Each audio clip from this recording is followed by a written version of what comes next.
My name is George Knox, and I was interviewed by the HistoryMakers in March of 2005.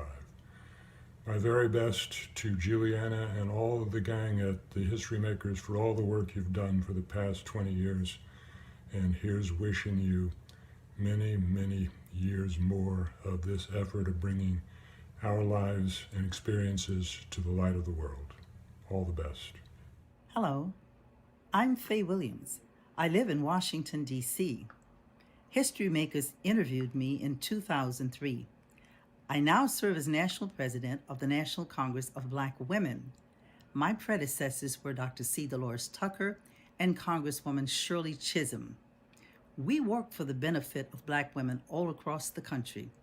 I have a radio program in Washington, D.C., and I'm a journalist. Thank you. Have a blessed day. Hi, my name is Rahni Michael Flowers, and I hail from the great city of Chicago. I was chosen to be interviewed by the HistoryMakers in 2013 for my contributions in the category of Style Makers. With great pride and appreciation, I congratulate you on your 20-year anniversary. Thank you for the important role you play in documenting the diverse African American experience that can be enjoyed by many in the generations ahead. Thanks again, HistoryMakers. You're amazing. Hello, I'm Bruce Crawley, founder, CEO, and principal owner of Millennium 3 Management, Inc., which is based in Philadelphia, Pennsylvania.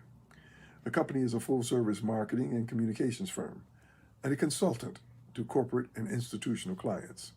I'm also very proud to have been named a participant in the HistoryMakers on September 9th, 2002. Hi, my name is Rosalind B. Harris, publisher of the Denver Urban Spectrum for 35 years from Denver, Colorado. The HistoryMakers interviewed me on November 5th, 2008, so I am extremely proud to be participating in this 20-year anniversary celebration for the HistoryMakers and Julieanna Richardsons. The country is so proud of you, and you have done a wonderful job. Thank you so much for your endeavors and your contributions to the African American community. The question was how to get started, with whom and with what. There was no roadmap to follow, no how-to manual. Everything had to be researched and planned for. But there was always the hope of our enslaved ancestors holding us up, moving us forward. It was divine.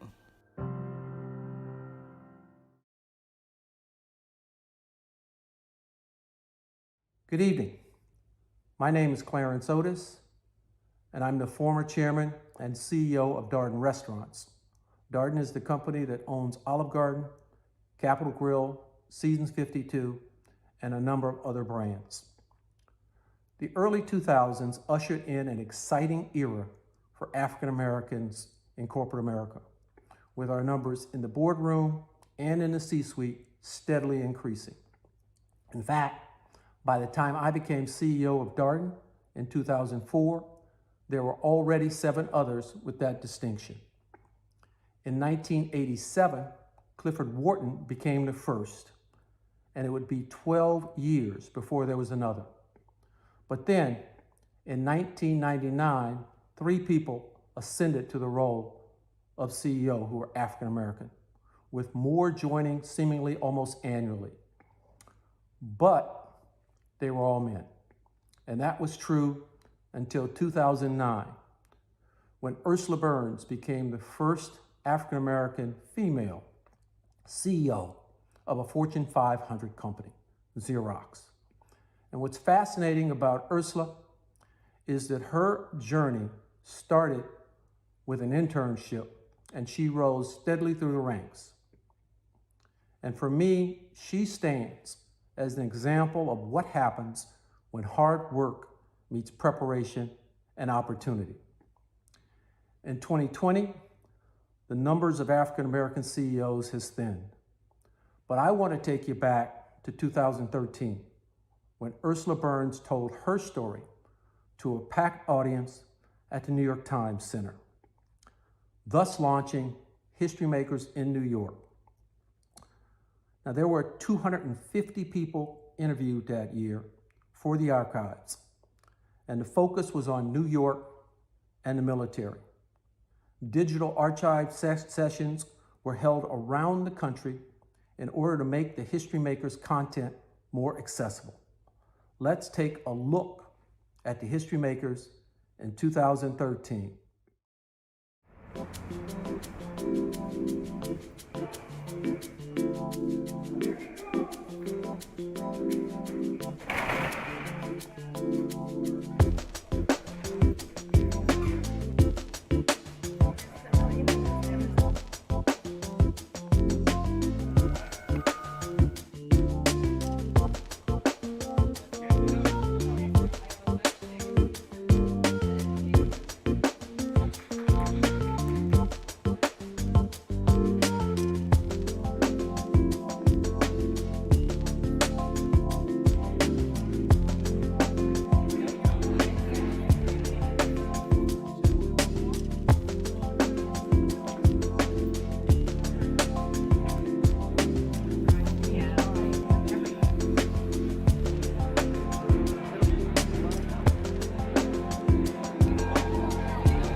A lot changed since 9/11, and that will never, in your lifetime, ever revert back, because we were attacked on our soil.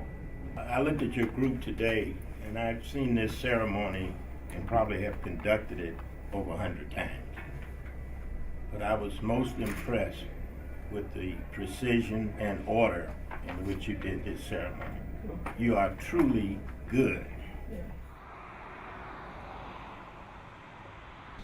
Good morning, HBHS. Good morning, good morning. One day when I was in the school cafeteria, someone ran in and said, they're demonstrating around the corner.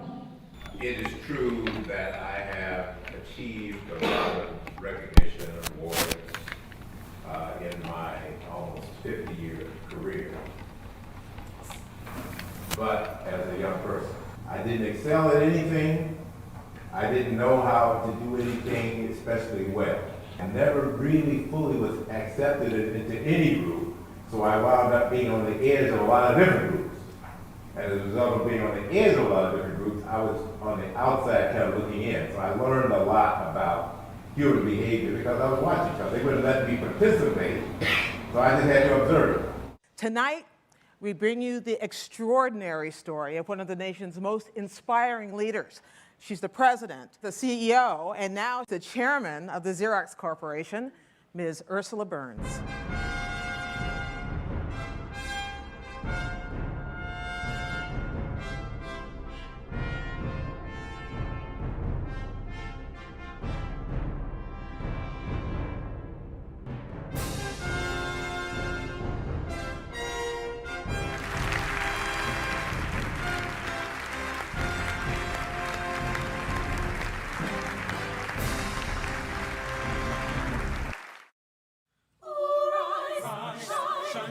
Is a coming, rise, shine, for the light is a coming, rise, shine, for the light is a coming, my Lord says he's coming by and by. Oh, rise, shine, for the light is a coming, rise, shine, for the light is a coming, rise, shine, for the light is a coming, my Lord says he's coming by and by. This is the year of Jubilee. My Lord says he's coming by and by. My Lord has set his people free. My Lord says he's coming by and by. Oh, rise, shine, for the light is a coming. Rise, shine, for the light is a coming. Oh, rise, shine, for the light is a coming. My Lord says he's coming by and by. I intend to try and never stop. My Lord says he's coming by and by. Until I reach the mountaintop. My Lord says he's coming by and by. Oh, rise, shine, for the light is a coming. Rise, shine, for the light is a coming. Oh, rise, shine, for the light light is a-coming. My Lord says he's coming by and by. Wet are giant into dry. My Lord says he's coming by and by. To serve the Lord until I die. My Lord says he's coming by and by. Oh, rise, shine, for the light is a-coming. Rise, shine, for the light is a-coming. Oh, rise, shine, for the light is a-coming. My Lord says he's coming by and by. Oh, rise, shine, for the light is a-coming. Rise, shine, for the light is a-coming. Shine, for the light is a-coming. My Lord says he's coming by and by.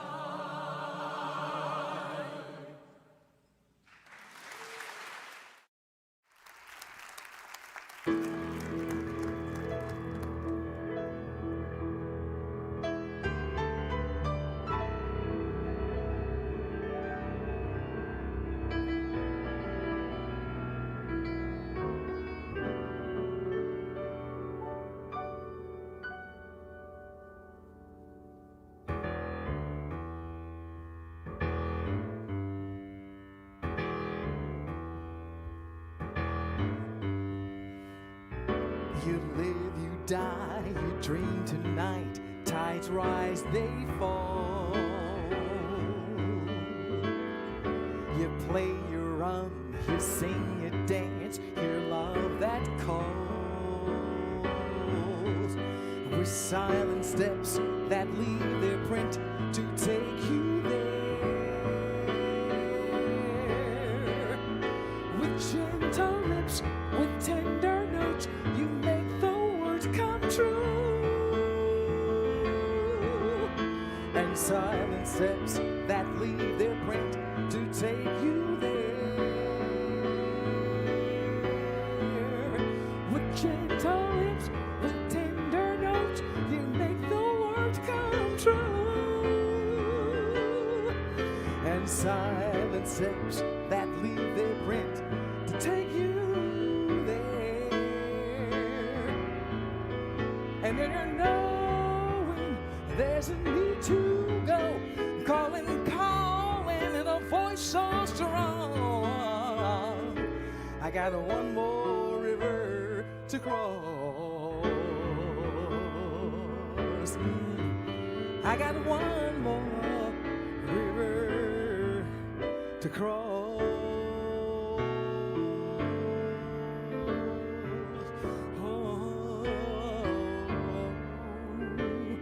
One more hump to get over my mind. With silent steps that leave their print to take me there. The Negro speaks of rivers. I've known rivers. I've known rivers ancient as the world and older than the flow of human blood in human veins. My soul has grown deep like the rivers, like the rivers. One more hump to get over. With silent steps that leave their print to take me there. Take me there. Take me there. Take me there.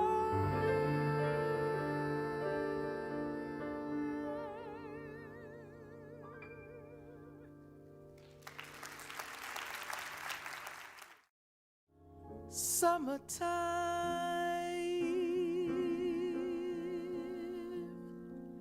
and the living is easy.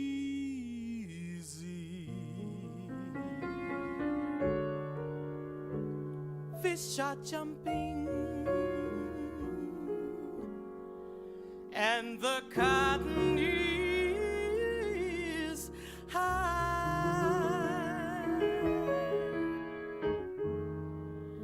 Your daddy's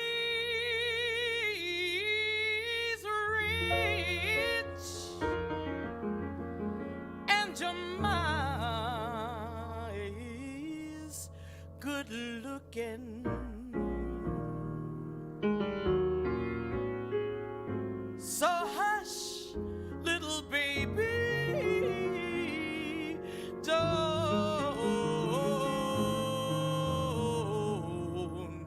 don't cry. Mama's gonna sing a lullaby. Hush, baby, don't you cry. Mama's gonna sing a lullaby of days and years gone by. Mama's gonna sing a lullaby. Oh, bada bing ba bida bing ba dee da ba da ba do beat, bada bing ba bida bing ba da dee bada ba da do beat, bada bida da da da da do be ba ba da ye, bada bam bam ba ye da da da do de do do hey oh baby. Oh. One of these mornings, you're gonna rise up singing. Spread your little wings and take to the sky. But until that morning, ain't nobody can harm you. With Baba and the standing by.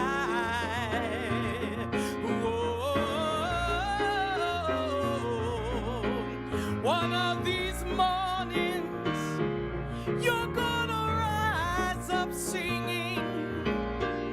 Spread your little wings and take to the sky. But until that morning, ain't nobody can harm you. With Mama and Daddy standing by.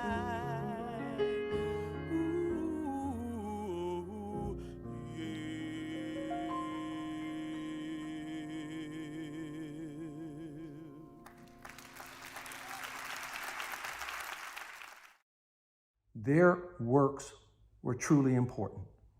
There's still a lot more that needs to be done to capture African Americans in business.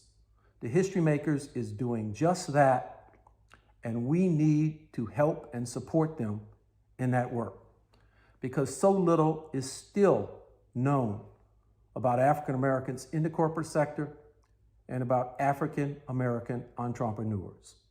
But for now, let's sit back and watch An Evening with Ursula Burns. Hi, my name is Carolyn Mosby. I am from Richmond, Virginia, and I was interviewed by the HistoryMakers in 2018. I was excited then and overly excited now to be a part of the celebration of the fruition of the dream of Julieanna to get a record of Black history and accomplishment and a permanent place for it to be stored. Celebrate, celebrate. Thank you so much. Library of Congress, wow. Hello, my name is Dr. Alice White Bussey, co-owner of Bussey's Florist in Atlanta, Georgia. I was interviewed by the HistoryMakers in the year 2000. My husband, the late James L. Bussey II, created Bussey's Florist in 1962. We're the first Black FTD shop in the city of Atlanta, and we provided flowers for the first celebrations of the HistoryMakers held in the city of Atlanta. Hi, my name is Ralph Everett. I'm from Orangeburg, South Carolina, and I was interviewed by the HistoryMakers on February 1, 2008. Congratulations to Julianne Richardson and the HistoryMakers. Your work will live on forever. This is Mary C. Curtis checking in from Charlotte, North Carolina, my home base, where I was interviewed by the HistoryMakers in 2013. I am a journalist and an educator, right now doing a column at CQ Roll Call and a podcast, Equal Time with Mary C. Curtis, covering politics and policy through a social justice lens. And I'm a senior leader with the Op-Ed Project. Looking forward to meeting with all of you. Congratulations to the staff of HistoryMakers on this outstanding anniversary celebration. I'm Michael A. Battle, former U.S. Ambassador to the African Union and former U.S. Representative to the United Nations Economic Commission for Africa. I was filmed by HistoryMakers in 2004 when I was president of the Interdenominational Theological Center in Atlanta, Georgia. I'm honored to have been considered as a part of this outstanding effort. Again, congratulations to the exceptional staff of HistoryMakers on this wonderful celebratory anniversary. The following program was funded in part by Toyota, AT&T, Baldwin Richardson Foods, Lincoln Financial Group, Apple, American Airlines. A complete list is available at thehistorymakers.org. CEO, engineer, corporate leader, and citizen mom. Her story, amazing. Her journey through the corporate ranks, inspiring. Her name, Ursula Burns. The HistoryMakers, the nation's largest African-American video oral history archive, is proud to present An Evening with Ursula Burns. And now to our host, veteran PBS-TV journalist, Miss Gwen Ifill. Tonight, we bring you the extraordinary story of one of the nation's most inspiring leaders. She's the president, the CEO, and now the chairman of the Xerox Corporation, Ms. Ursula Burns.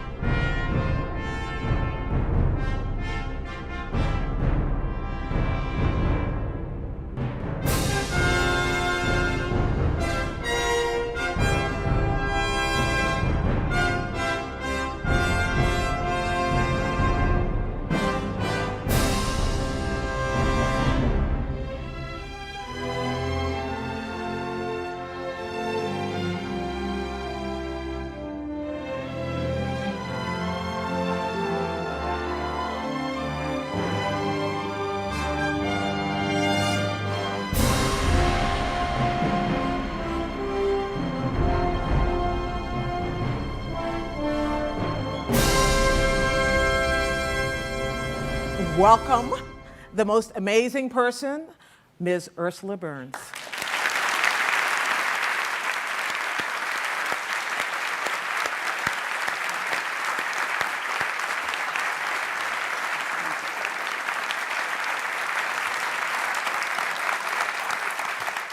Hey, homegirl. Yeah. We have a little Panamanian roots. We'll get to that in a moment, but I'm pretending like we're best friends already. I want to start off by asking you the obvious question, the elephant in the room question, and getting it out of the way. Everyone always describes you as the most powerful African-American so-and-so, whatever job you've achieved. Mm-hmm.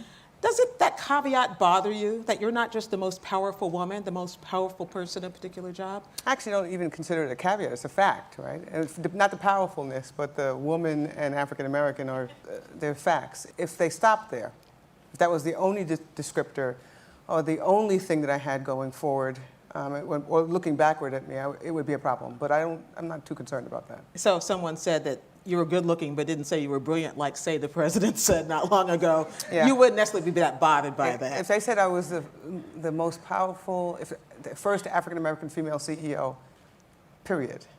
Not that transformed a company, that helped to grow a company, that had great kids, that has contributes to society. Hopefully the rest of that comes after the factual descriptor of what I am. So. Tonight we want to capture the whole of what you are. A lot of people know what the headline is. They know what the comma is after your name, but they don't know the rest. So we're going to dig a little deep. We are both first-generation daughters of immigrants. And I know it shaped me and it gave me a sense of who I am. I wonder if it did for you as well. It shows up in the relationship that my mother had with her kids and our extended family. This idea that we can make our future was fundamental to my mother and to the way that she raised us. And that came because she came here with my father to have a better life, to provide a better life for her family that was not even yet born, right? Because I was born here, my brother and sister were both born here. But she knew that this place would give her a better opportunity to live a more full life, and she wanted that for her family as well. So this idea that you lay a foundation and that foundation spawns great trees, and that's what it's all about. My mother was an amazing woman in that way. Her whole life was dedicated and focused on her kids.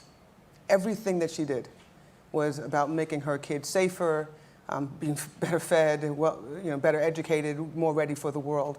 And that came because she actually saw opportunity. And I always think it's quite scary to make a choice to move to another country and choose to be something else. They chose to be American. Yeah. And the good thing is that some of her other family members, her brothers and sisters had come as well. That made it a little bit easier. But when she got here with my father, who was out of the picture relatively early, so it was her, and my cousins and my aunts and uncles, etc. It was clear that her purpose after we were born was single focus on these 3 kids. And when you came here, you didn't come here to a life, as many immigrants don't, she didn't come here to a life of ease. In fact, you grew up here in New York on the Lower East Side. We want to show people a little bit of your background. Let's take a look. The year was 1959, and the residents of Baruch housing projects often sought refuge from the dangers of daily life. They included a single mother with 3 kids. Her name was Olga Burns.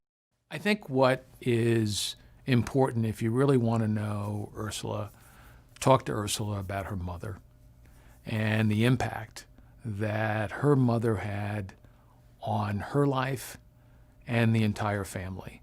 My mother stressed education. She always told us that that's one thing in life that no one can take from you. So education was the thing that was stressed in our house. Ursula talks about a saying her mother had, that where you are doesn't define who you are. And I think the importance of that is Ursula saw that role as a way of paving the way forward, for her vision for herself. Olga's encouragement was not lost on young Ursula, and in 1976, she graduated from the all-girls Cathedral High School and received a scholarship to attend New York's Polytechnic Institute. She graduated in 1980 with her Bachelor of Science degree in Mechanical Engineering.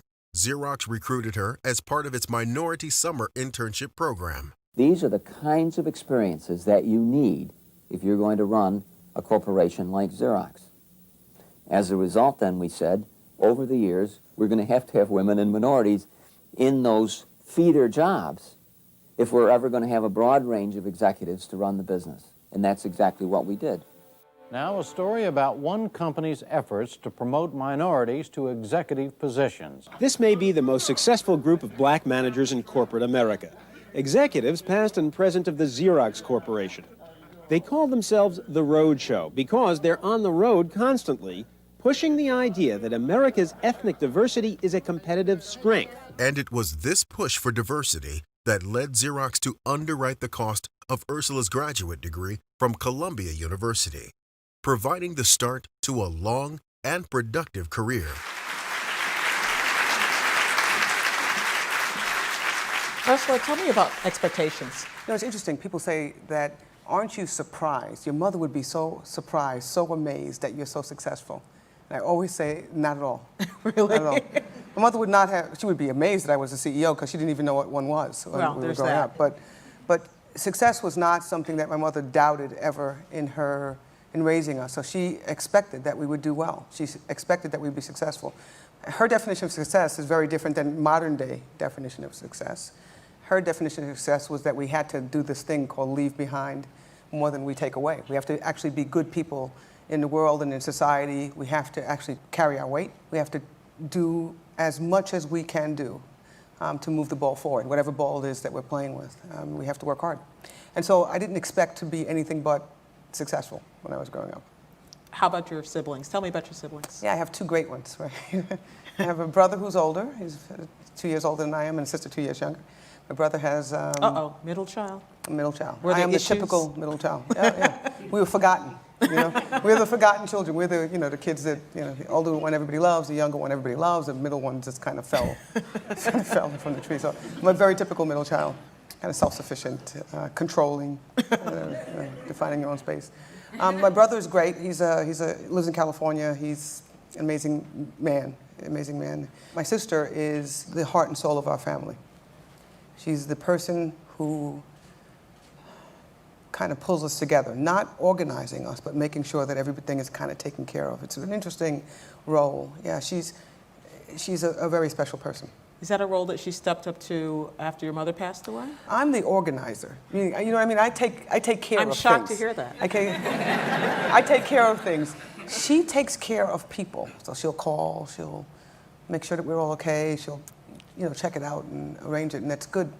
It's a good thing. So both my brother and sister are doing very well, doing very well. But it wasn't, when you talked about success and what your mother, the expectations your mother had, this was never about money? Because you grew up in a pretty impoverished environment. It was never, ever about money. We had so little of it that we had like none of it. So obviously, when I was growing up, one of my focus areas when I was in undergraduate school and graduate school was to make sure that I could earn money so that my mother could live better. Literally, earn money so that my mother could live better, because she worked her whole life, like to the bone to make sure that we were okay. So it was never about money. She didn't say, make a lot of money, and success is associated with money. You just had to kind of work hard and do your thing. Obviously, I focused on money because I wanted to make more money than she did, which was actually not hard. It was not hard. How much did she make, probably? Her highest salary was $4,004 in a year. Yeah, her highest amount of money. We 3 kids I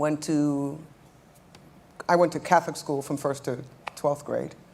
We had to pay for that. My sister and brother went to Catholic school for as long as they wanted to go, went through high school, etc. We went to college. We had a lot of help. My mother obviously didn't pay for college, but she did pay for our high schools. And she did it by working, cleaning, bartering, a lot of bartering. We got medicine by cleaning a doctor's office. Really? Yeah. So we would go to clean. We'd have to sit in the waiting room because we couldn't kind of play around in the doctor's office. It was on a Saturday or a Sunday, and his name was Dr. Gertstein. I'll never forget him. I actually never met him. I only saw his name. Because you were only there on the weekends. On the weekends, right? Yeah. And she cleaned his office, and then we would get stuff like aspirin or I don't know what the heck else you would need at that time, and we would get that kind of stuff. So she got some help there. We would go to during growing up in that time, if you were on public assistance, we had public assistance at various times in our lives.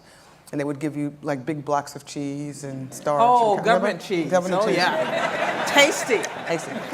Filling. Filling.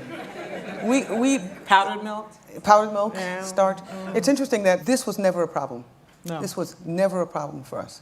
So we lived in an insane environment, and when we would walk in our door, it was extremely sane, very organized, very clean.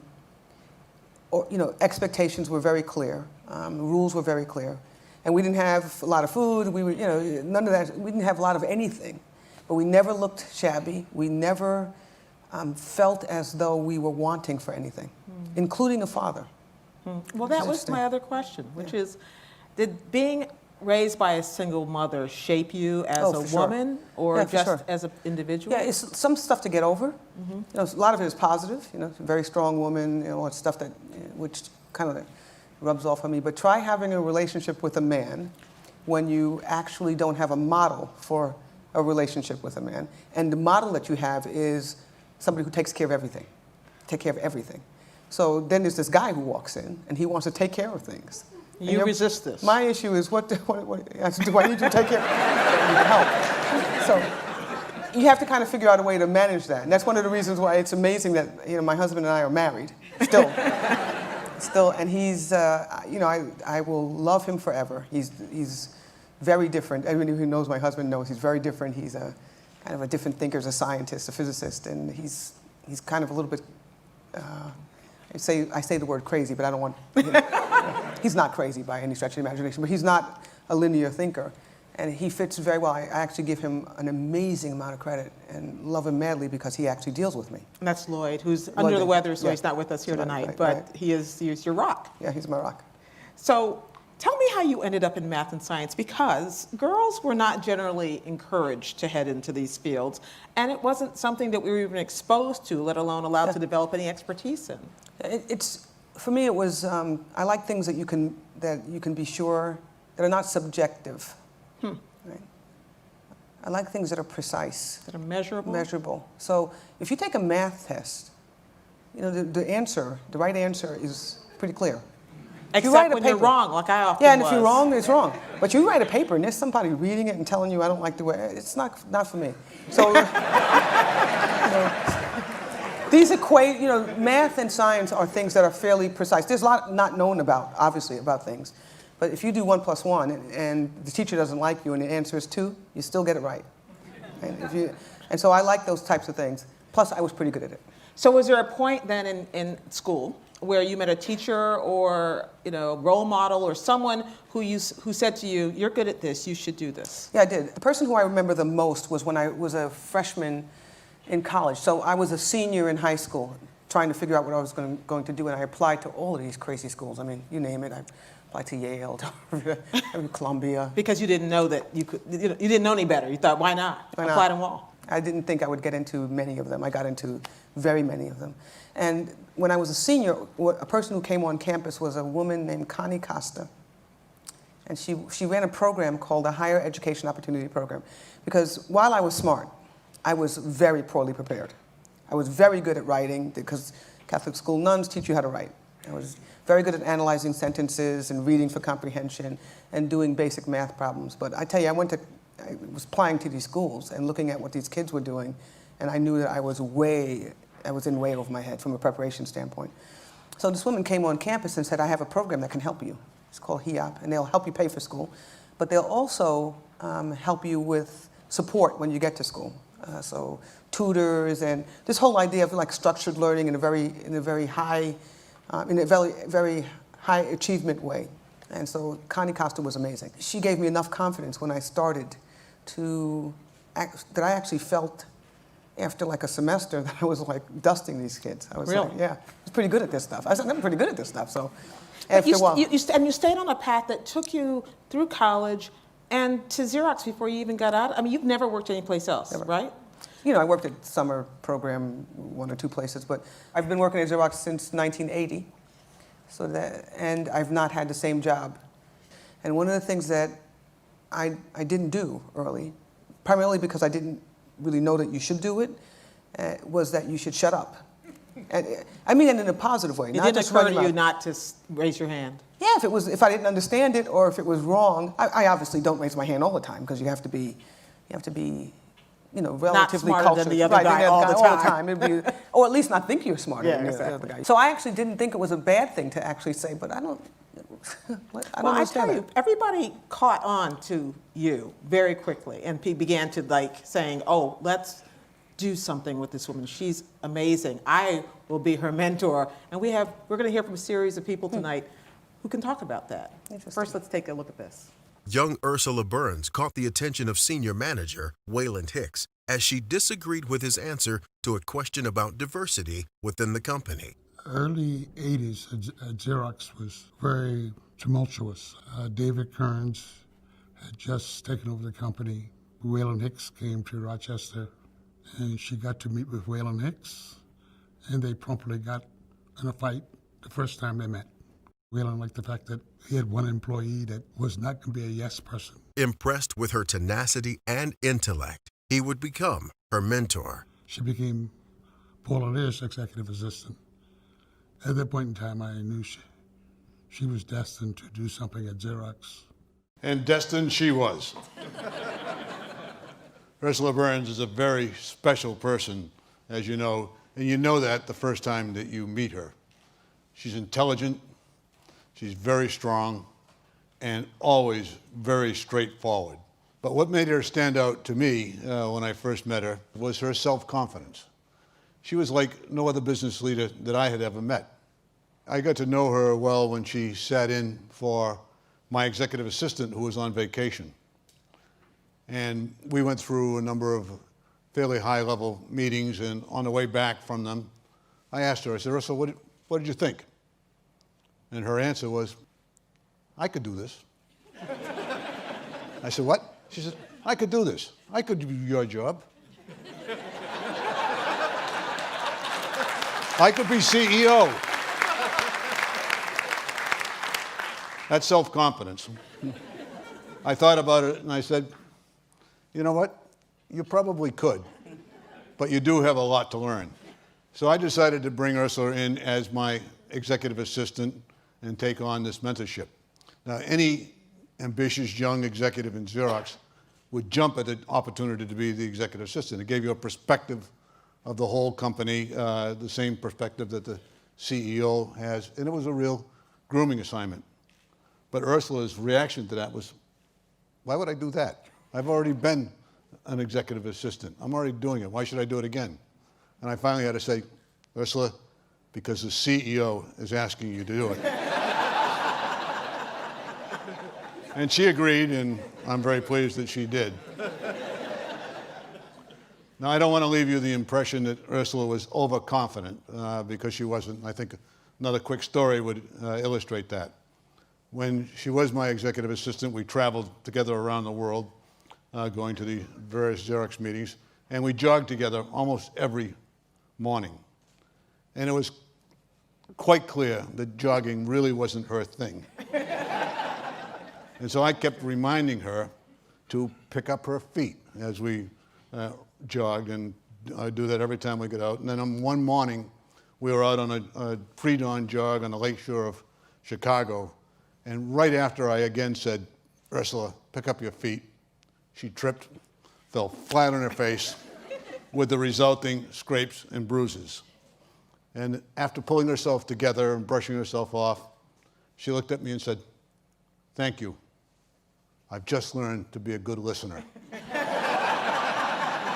And that's clearly a very important skill for a future CEO. So Ursula, I'm very proud of your accomplishments, and I'm very proud to be part of this special evening.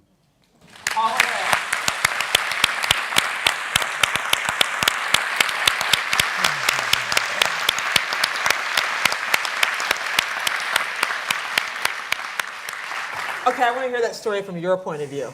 Yeah, it's pretty, well, there's two parts. It's pretty accurate. I did trip. He did tell me all the time, you know, watch where you're going and pick up your feet. It's part of the running thing.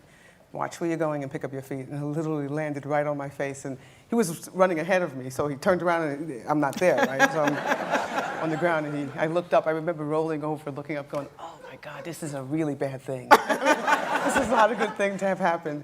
And I said, yeah, I just learned how to listen a little bit better. Did you find in making the transition from kind of being a scientist to being a businesswoman in this very competitive environment where you were running with the boss, literally, and through the bosses, that you had to find a different way of orienting your mind, your mindset? You weren't just doing measurables, you were also doing leadership. I mean, it was one of the most important learning assignments I've ever had. It is an amazing job, and I talk about this a lot. It's one of the most pivotal, it was the most pivotal job in my career. It was easy in many ways because you really didn't have anything to do. You didn't have to produce something, create something, build something, you know, solve a set of analytical problems. But you had to actually listen about situations and about people. You had to learn about, I had to learn about Paul. I had to learn about how he interacts with the management team and different ways of listening and speaking, and it was one of the most important jobs. And it's interesting that I tried to have one of these people when I became a leader. You wanted a you. I wanted a me. It turns out it doesn't always work. It's not always possible. The leader has to be ready for it, and you know, Paul was amazing at it. He was really good at bringing these people along and being able to teach them without instructing them, if you know what I mean, without being an instructor, but teaching them. So he was very good at it. It was a great job for me. As you began to rise in Xerox, it was about the same time that the business model was changing drastically. The market was shifting, and you had to become a manager in a time of retrenchment. Did that change the formula for you? It was, you know, one of the easiest times to lead is when things are going really badly. Really? Yeah. Choices become very narrow when things are going very badly. I'm not saying it's like a walk in the park. One of the most complicated things about being a leader is that you have to decide things. And if you have, so sometimes you have lots of options, right? Lots of good options. And other times you have very few good options. So if your job is deciding things and you only have 2 things to pick from, go out of business or do this, it's really easy. So I would say, well, we'll do this. Every single time that those choices came up, if you had a choice that said that we have to save money. So if that was the choice, let's save money, we could, it's easy to pick which one you're going to do, the one that saves the most money. During this time, during this transformation in our company, one of the first significant transformation that we went through, we did, the leader then, Paul, had turned it over to Anne at a point, and she had a really tough job. Because the choices were pretty straightforward. Save a lot of money, because if we didn't save a lot of money, we would actually not have a business, right? But she actually had to also save a lot of money and make the business viable for the long term, not just save it for the short term, not just make the business run for the next couple of years. And so she had some more complicated choices, which was how do you save a lot of money but not gut the future? So but here's the thing about being a first at a time of drastic change. Aren't people more readily poised to challenge your leadership? Of course, of course. And you just let it roll off your back? I mean, I think, first of all, position is an important thing, right? So you got to use it. There's only about 5 times that you can say, do it. It's like the poll, I'm the CEO and I asked you to. That's the reason why. You could probably do that 5 times in a year, 5 times in a year. Anytime over that, then the people start to say you're a dictator. And dictators are not really that well liked. But it turns out that I've grown up in my life with people having the expectation that I shouldn't be there. That not verbally. People didn't say, what the hell are you here? Why are you here? Who are you and who let you in? And who let you in? But there was clearly this like, oh, over and over again. I call it when you talk to them on the phone and then they meet you for the first time. Now they can look you up, so they're not as shocked, right? So it's good. But what I mean by that is that people actually do the but it's natural. And so leading and having this pause and people challenge it, even if it's only mentally, it's part of the natural thing about being a little different. And it's okay. I mean, it's... You say being a little different like that's a small thing. Yeah, it's not that. I mean, I'm human. I'm still human. But in a boardroom, I don't know. You're a lot different. I use the same data to make the same judgments. I speak the same language. I have the same DNA generally. I think the biggest difference is not the look, it's the approach. It's the language, it's the approach, it sounds terrible to say it, but I go home most nights and say, I screwed up these 50 things today. I could have done these 50 things better today. So I actually do think about it a lot. But I also believe that everybody, if they should think about it if they aren't thinking about it, but a lot of people who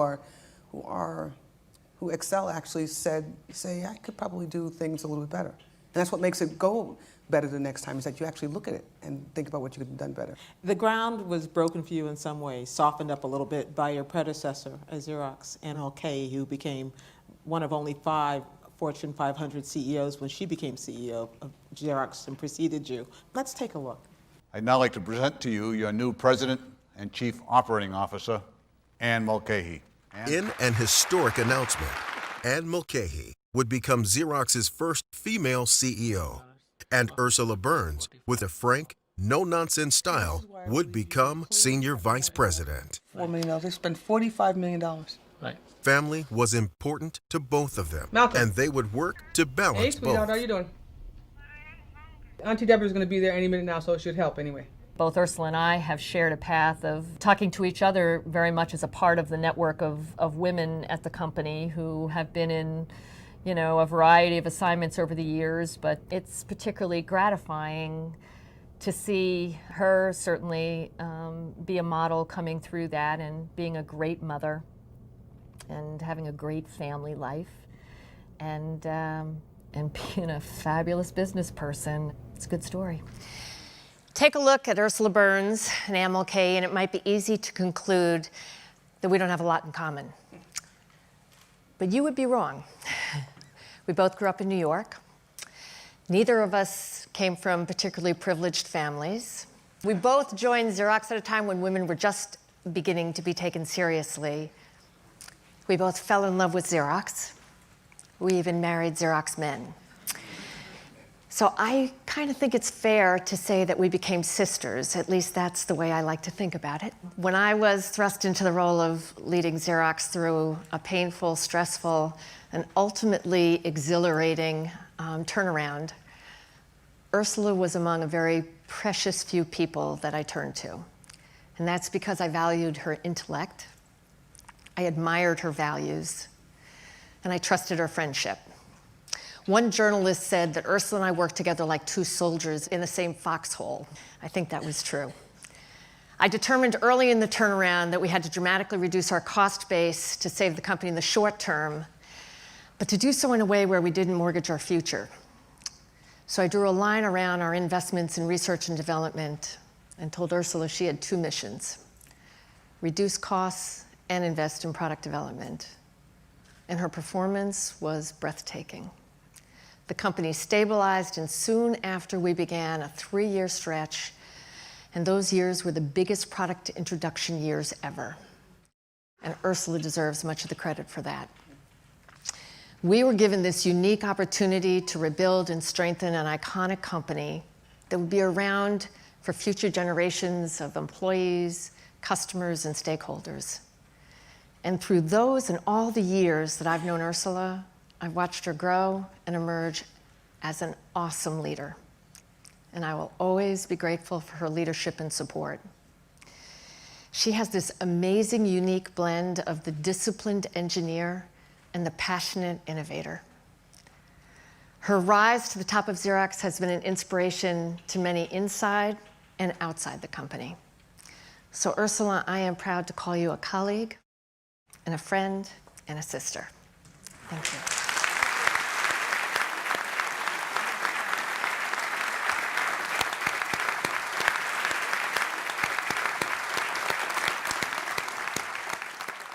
Tell me a foxhole story.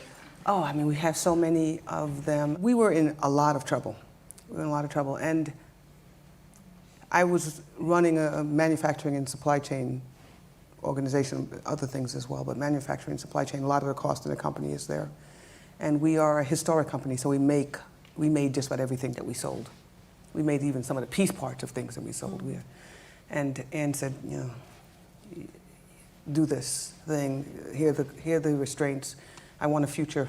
I want product innovation. I do not want us to lose our, our core values. I remember going off and working and coming up with a plan, which we ended up implementing. Coming up with a plan, I remember calling Ann or talking to her somehow or the other. We did this, and I said, well, this is what I'm going to do. And I said, do you want to review this? And she said, no, not really. I mean, yeah, obviously she reviewed some of it at a high level, but not really, not beyond that. Trust. You got it. You got it. It was actually, I did have it. I don't mean that I had it. I had a team of people that are amazing. Right. Just, experts who understood what we did, who also spent time understanding a better way to do it. Got a great team.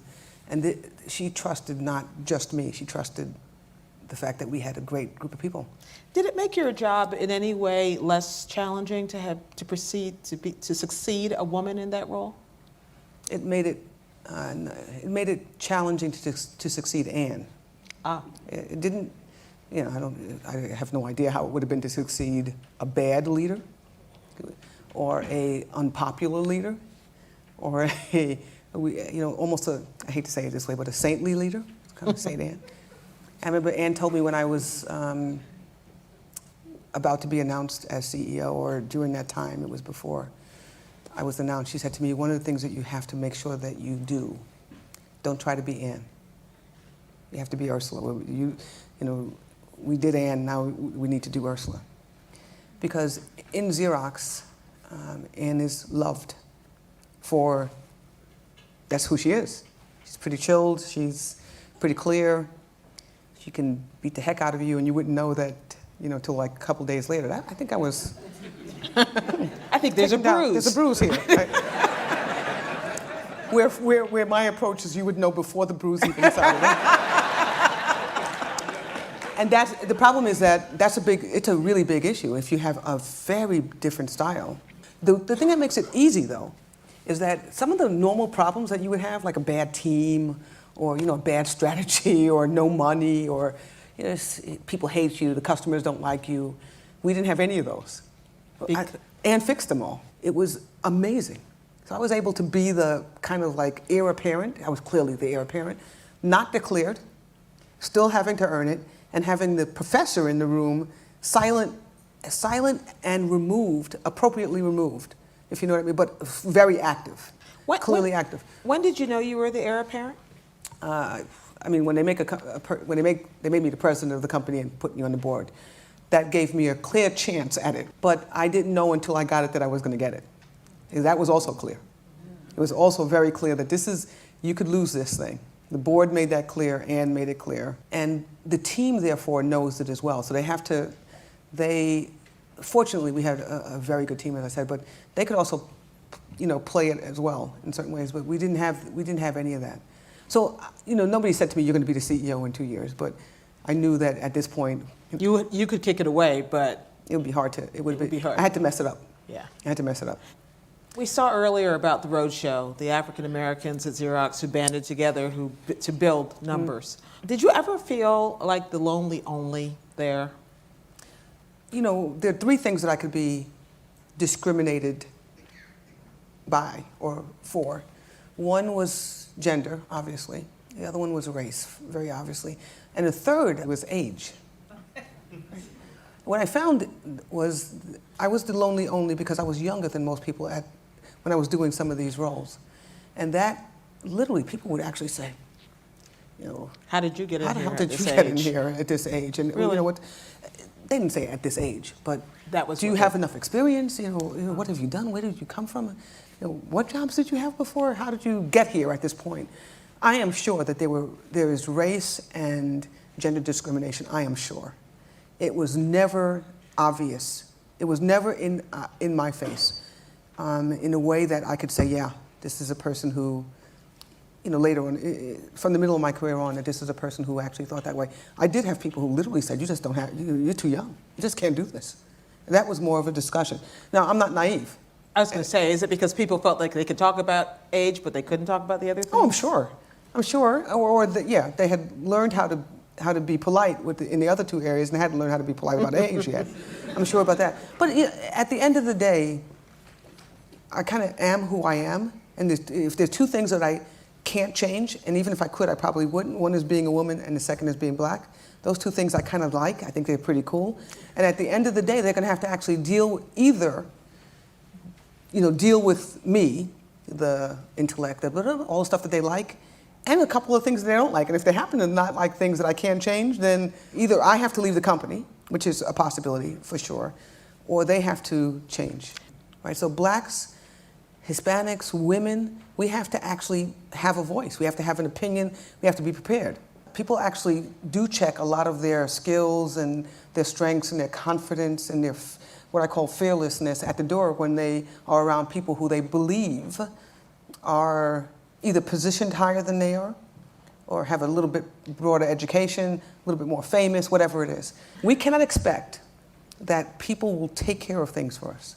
I just don't believe that that's an option. I think that we can be graced by people taking care of things for us. That's great, I'll take that.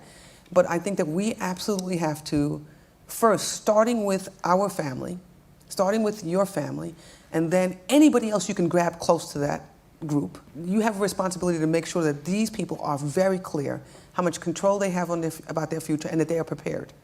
And then you have to keep going, out that way. And I think, therefore, I don't expect a lot. It sounds terrible, but I don't expect a lot to be given to me. I am very pleased when I get it. I'm like madly in love when I get it, and it happens a lot. Well, while you've been living your life, a lot of people have been watching your rise, and I want you to watch something. What I particularly like about Ursula is that even though she is the CEO of a Fortune 500 company, that she has not put herself in a bubble. She has proved to be accessible to the community. It is a great story for corporations at large on how to model best-in-class leadership. Ursula is that beacon. she has basically broken through and demonstrates to all of us that it can be done. And it can be done the right way. And she is really a representative of what the future of the business world is going to look like going forward. I think her greatest accomplishments probably is raising two well-adjusted kids. I think that's the thing. I think I've sort of done everything that is positive in a kid's development. She always says this, just put in more than what you take out. But the other one is, really strive for excellence in everything you do. That's a big one. Even if it's not to your strengths, you should still try really hard, just as you would. It's something that you're just naturally good at. I am always so proud of you, and I don't tell you this enough because I feel you being my mother and me being your daughter always comes first, which I'm always glad it was, but I guess I'm going to take this time now to tell you that out of all the things that you could have done in your life, that this is one thing that was always truly amazing. And you mean so much to so many people, but you always mean a lot to me and Malcolm and Dad and everybody. So I love you and congratulations. Congratulations, Ursula. Ask a group of people what words come to mind when they think about Ursula Burns. You'll get a lot of feedback. Smart, savvy, tough-minded, compassionate, awesome leader, engaged citizen, devoted wife and mother, generous, and one that you might just hear the most, impatient. This will come as no surprise to Ursula. She knows this. Truth be told, she values this. She even extols its virtue in a speech she gives called "Impatience is a Virtue." Ursula has a point up to a point. Ursula's impatience almost tripped her up. Ursula knew in her heart of hearts that she had the right stuff to become CEO. Ever the engineer, she did the calculus at Xerox, factoring in the key players and their ages. She concluded it would be a long time, if ever, before the stars aligned for her to become CEO at Xerox. About that time, the executive recruiters began to call. One offer was especially tempting. A blue-chip technology company offered her a top spot. And Ursula took it seriously.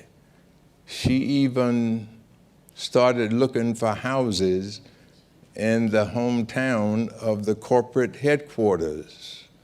She had begun to think about putting her house on the market. But she had the good sense enough to call me up and ask for counsel and guidance. And I gave her counsel and guidance. And Ursula stayed home at Xerox.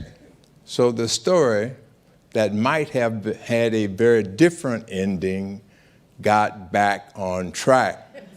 Hollywood couldn't have written it better. The girl with 3 strikes against her, class, race, and gender, who became an engineer, joined Xerox as an intern, found fame and fortune rising to become CEO, never ever forgot her mother's admonition. Where you are does not define who you are. Ursula, we like this ending a lot better than the other one, and I thank you for listening. We all know the story has a lot of chapters to be written, and we look forward to it. Congratulations.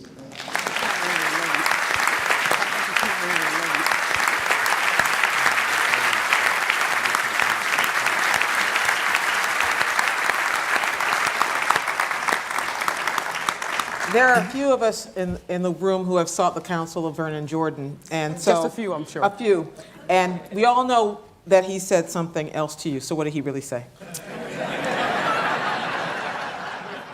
I called a person from HR before that, great man who worked in our company, and he told me you should call Vernon. And he said you should also call Paul, who had come back as the chairman at the time. And I said, well, I can't call Paul, because Paul will ask me to stay. And I didn't want to say no to him. He said, well, then you have to call Vernon. So I called Vernon. And Vernon is on the board of directors of the company. I mean, and I had called him before, but not often, not a lot. I called him and told him I was leaving. And he gave an interesting story to me that he wanted me to follow and then understand if I could make a decision based on that. And I'm going to expand it a bit. These are not all the words that he used, but so you're dating a guy, a little bit older, as sexy as the guy who you see walking down the street. The guy looks pretty good.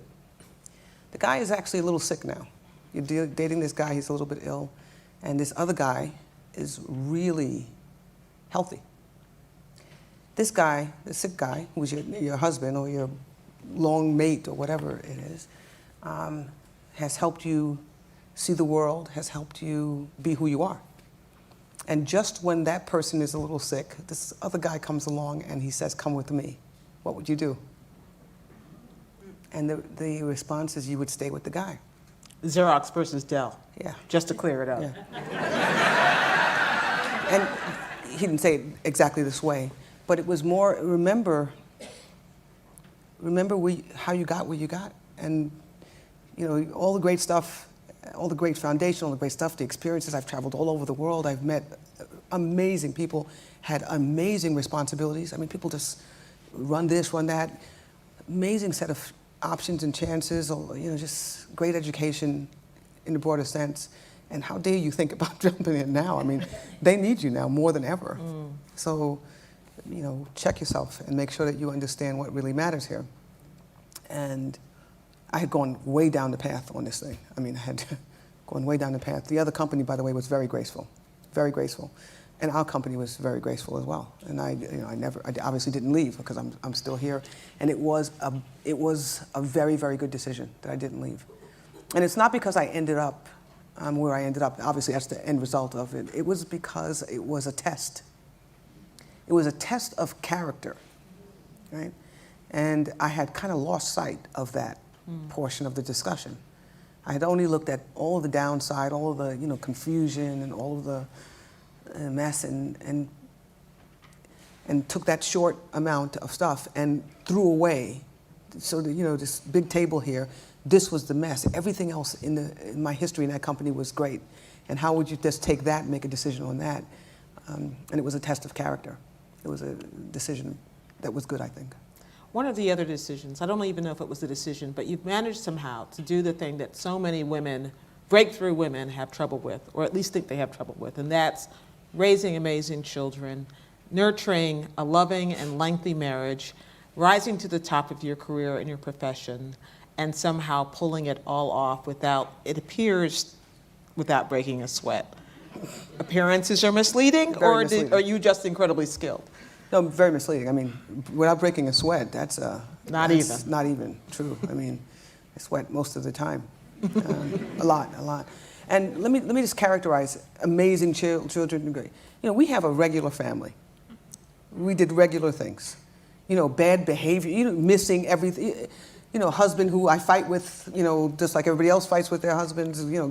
Just massive breaks in things. This is a longevity. This is a game that's a long game. And I always said this, if people could actually put a camera and watch our household, we say, you got this great household. So they could put a camera and watch it over a week, they would say, this is the most dysfunctional family I've ever seen in my life. I mean, because we are all over the place. One of the things that I think that we've managed to do, though, is not lose sight of what's important. I didn't believe I could do this alone. So my sister is very engaged. I have really good friends who are amazingly engaged. One of them is here with me tonight. I have family members who are engaged. It takes a village. It was a village. And by the way, the village took care of me. I mean, there were times when I was absolutely out of control health-wise, out of control expectations, out of control attitude. I mean, and these people actually, smack you around and pull you back in. Exactly. So it's not like it seems. Like, you guys see the end result of the struggle, and it looks, oh my God, that was really great. You must have not had a struggle. But we were a regular family. We are a regular family. So what's next? You say that you knew early on kind of what the possibilities were for you. Now you're still relatively young. Vernon Jordan just mentioned about the chapters yet to go. What are the chapters yet to go?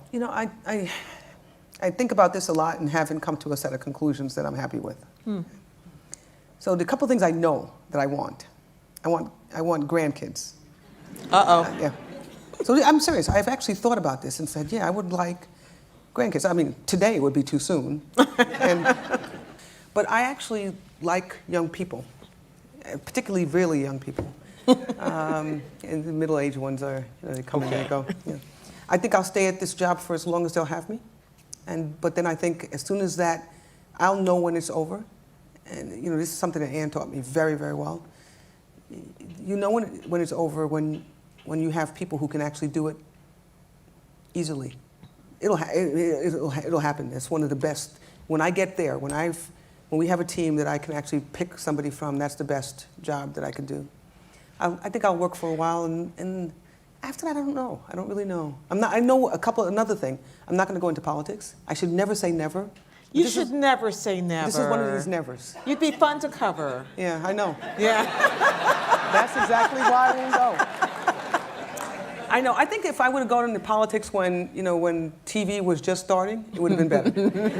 If somebody asks me a question, I actually feel compelled to answer it truthfully. That's why we want you. Yeah. This is not good. By the way, it's not good not only in politics. It's not always not lying, but you don't have to be like absolutely crazy truthful every time either. People say to me, so what do you think? I'm like,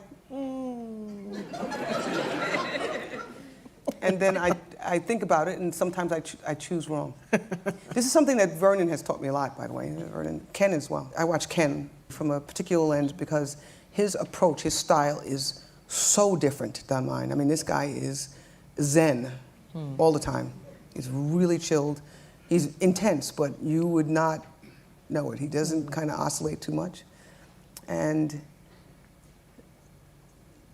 I watch him because he teaches me about a different way of leading, one that I think I have to learn more about. And Vernon as well. He's always kind of like in control, the man, saying things in a way that people can hear the message that you want without listening only to the words, and then getting confused, and also not saying things, and people get the message more clearly. Right? So I'm clearly not. I'm a C student on that right now and learning. I was an F student when I started this, so I'm making progress for sure. And so there's room to get to A. There's room to get to A. I'm hoping that I get to A before I die, because about halfway through my life, and I hope I get to A, or I continue to get better, so that I don't dig holes for either myself or my company. I mean, my mother used to say, right, where you are is not who you are, and she would then say, remember that when you're rich and famous. So let me, it took me a long time to figure out what that meant. So when you're not rich and famous, it's all about aspiration, right? So don't get wrapped up in the place that you are, the poverty, the violence, the lack of. Don't get wrapped up in that. But she would follow it with this, and don't forget that when you're rich and famous. And what she meant was that this thing can get to your head as well. She had no idea what rich and famous. She had no idea that this was possible. But she knew you would always be who she raised you to be. To be, right. And so she said, don't get confused here. There's people. My mother, if she were alive today, would be walking down the street, and most people would not know who she was. Is this great woman who raised a great family, and that family are raising great families, right? And so who's the most powerful person, right? Is it me, who leads a company, or is it a mother who raises great kids and contributes to society. So I know that both are good, right? Don't get me wrong, I like the CEO stuff, but I also know that that's not what it's all about. It's not all about that. It's not all about the power. You know, Ursula Burns, on behalf of all the young people, young women, young black people who don't think that it's possible, yours has been a phenomenal American story. And I thank you so much for sharing it with the History Makers tonight. Thank you. Thank you. Thank you.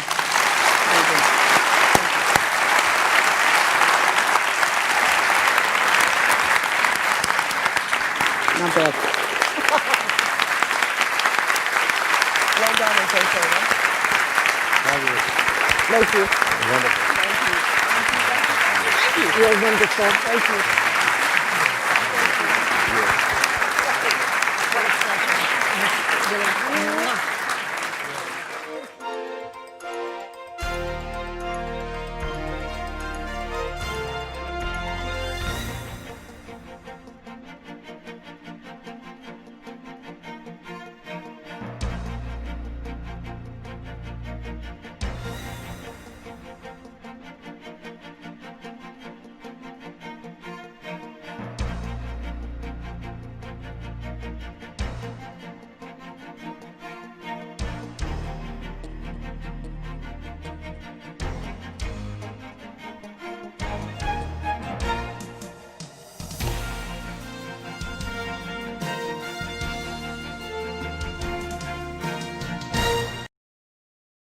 For more information or to order your own copy of An Evening with Ursula Burns, please visit thehistorymakers.org or call 866-914-1900.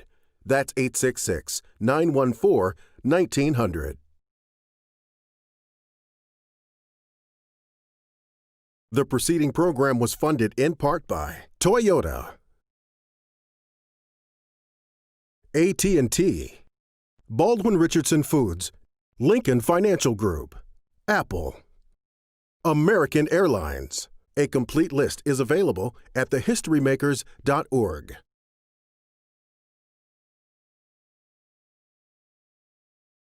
The following program was funded in part by Toyota, AT&T, Baldwin Richardson Foods, Lincoln Financial Group, Apple, American Airlines. A complete list is available at thehistorymakers.org. Native son, Houston native, lawyer, and public servant. He rose from state legislature to Houston's mayor. His name is Sylvester Turner. The History Makers, the nation's largest African-American video oral history archive, is proud to present A Night with Mayor Sylvester Turner. And now to our host, Mr. Tony Chase. Ladies and gentlemen, he was born of humble beginnings in the same year as the landmark decision of Brown versus Board of Education. From the University of Houston to Harvard Law School, his life has been committed to social change. When others said he wouldn't or couldn't, he did. And now, my friend is the mayor of Houston, Texas. Tonight, we are here to celebrate a life well lived. I was born by the river in a little tent. Oh, just like that river, been running ever since. It's been a long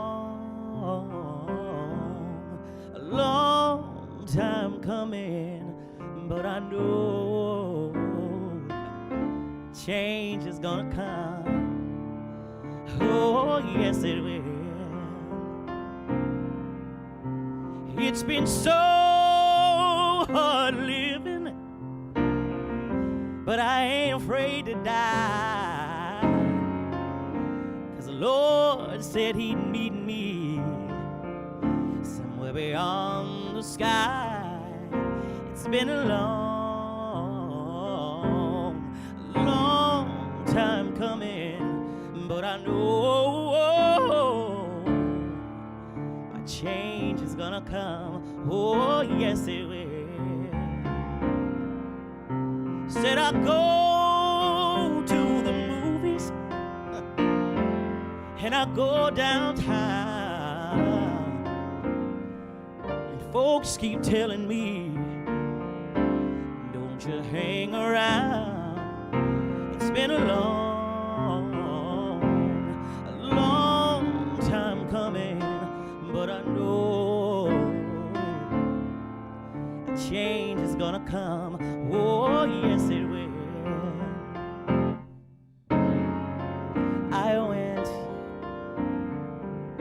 I went to my brother, yeah, and I said, brother, help me, please. But he winded up, hey, knocking me, oh, back down on my knees. There been times that I thought couldn't last for long, but right now I think I'm able to carry on. It's been a long time coming, but I know my change is gonna come. Change. Ladies and gentlemen, please join me in welcoming to the stage the Honorable Sylvester Turner.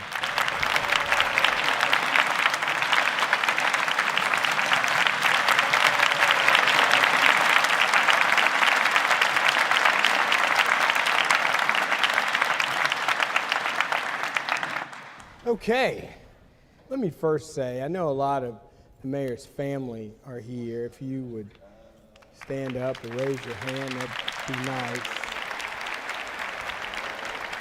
Mr. Mayor, we're all gathered here tonight to hear your story, and hopefully by the conclusion of this evening, you'll all agree that we'll have a special insight into this very special person.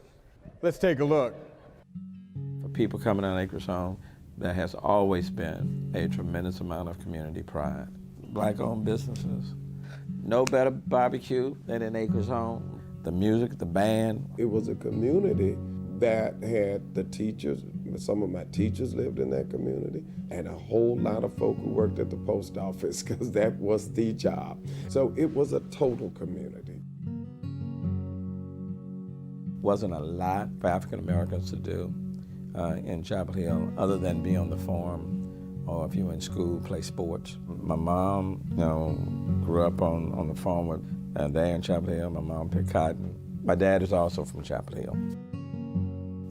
My dad was a quieter personality, but a strong personality.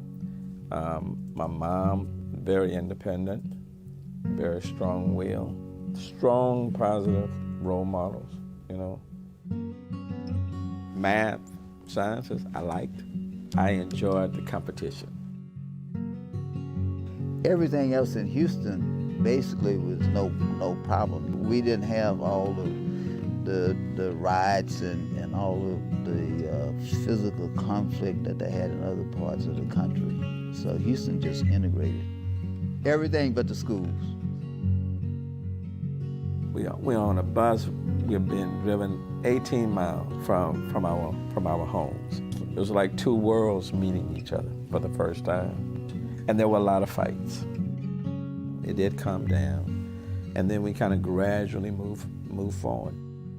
Yes, so that our experience in government is comparable. Secondly, I think the question is, what are the programs that we advocate? Just as soon as high school came around and the debate program, and I saw the podium, I gravitated to the podium. Was the district debate champ, my partner and I, at Command for 4 years, president of the student body, and ended up graduating at the top of the class. I debated for 2 years, then I got involved with the Black Student Union, And then I got involved with the Student Association, politics. Well, through the Black Student Union, they then pushed me to be Speaker of the Student Association. 2 political science professors that were very supportive. They said, Sylvester, if you got the opportunity to go to Harvard, especially as an African American, you really need to take advantage of it. You get into the best law school in the country and you should go. It's an opportunity that most people would die for, and you're smart enough to do it, and you should do it. I remember distinctly sitting in class and people would raise their hands and they'd get called on and they'd give these answers, and I would think, how did you think of that? I mean, I didn't think of that. They talked about changing the world. I like that.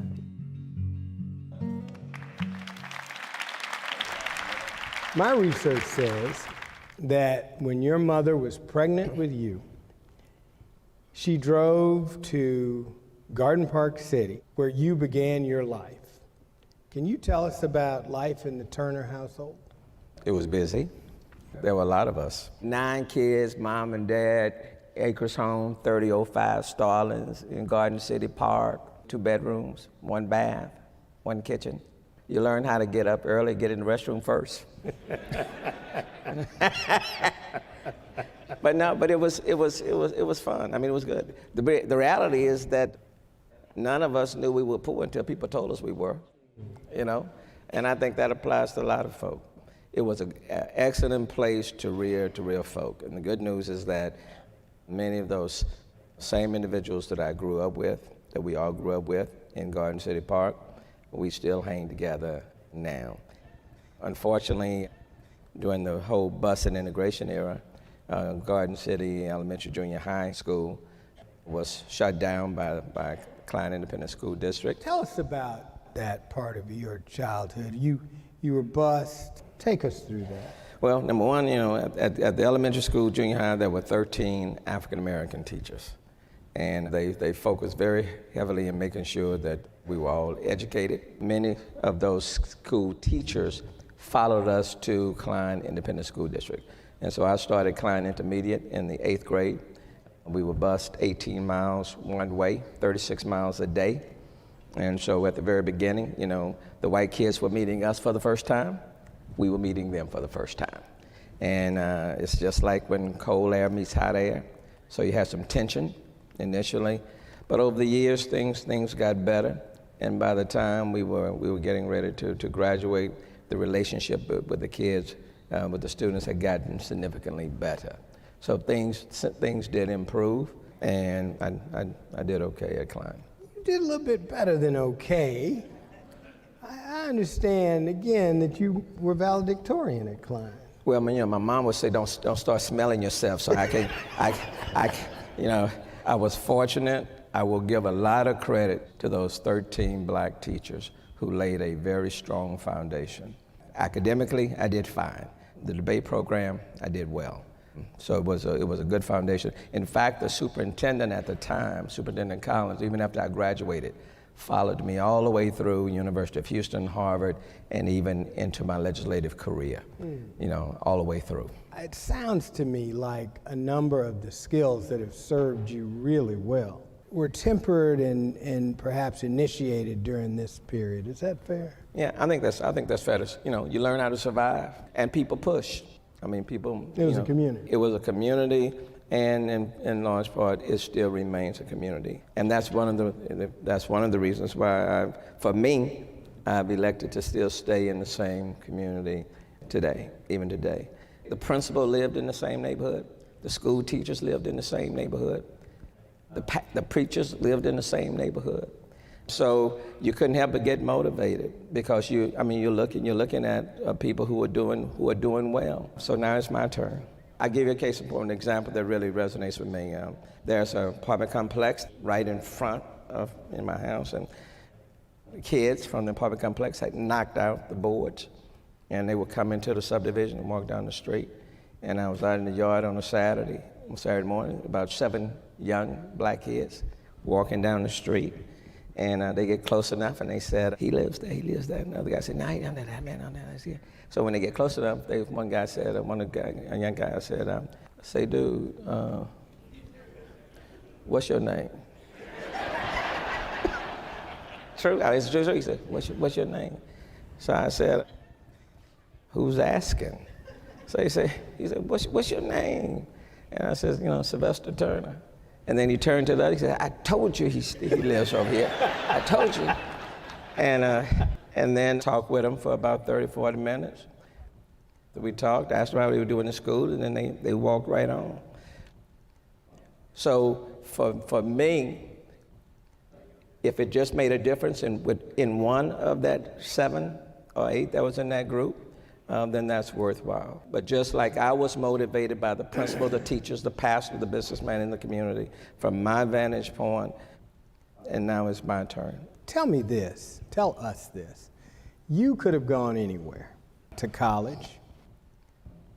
You chose to go to the University of Houston. Yeah. Why? Well, number one, that's a place I could afford.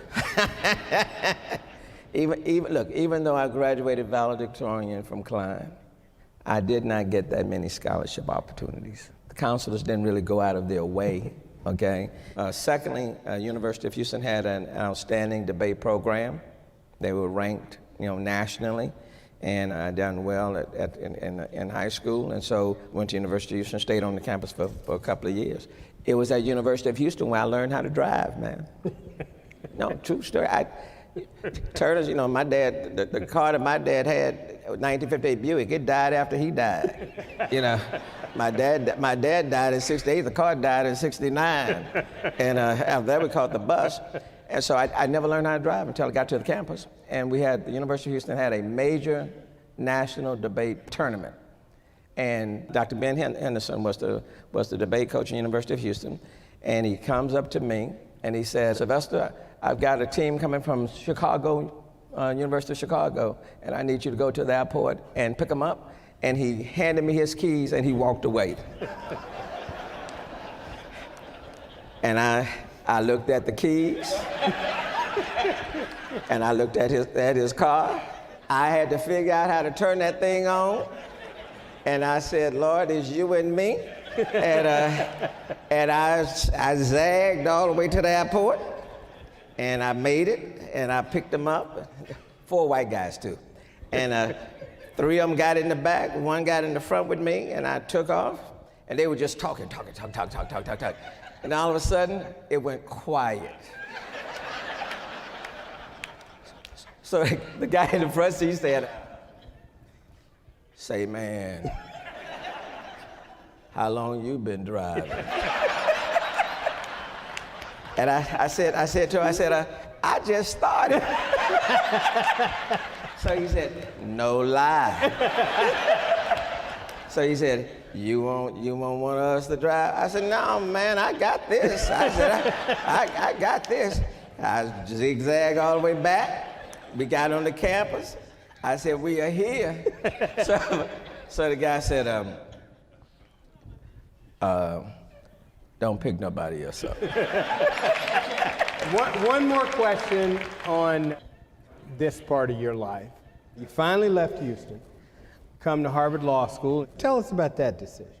I initially was going to go to University of Texas. I knew I wanted to practice law in Texas. I had accepted to go to University of Texas. I had my roommate, Frank Medina from University of Houston, and then 2 professors from University of Houston, Professor Rogers and Professor Karp.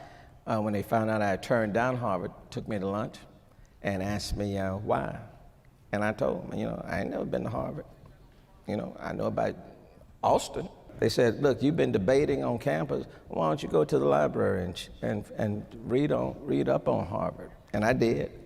Changed my mind.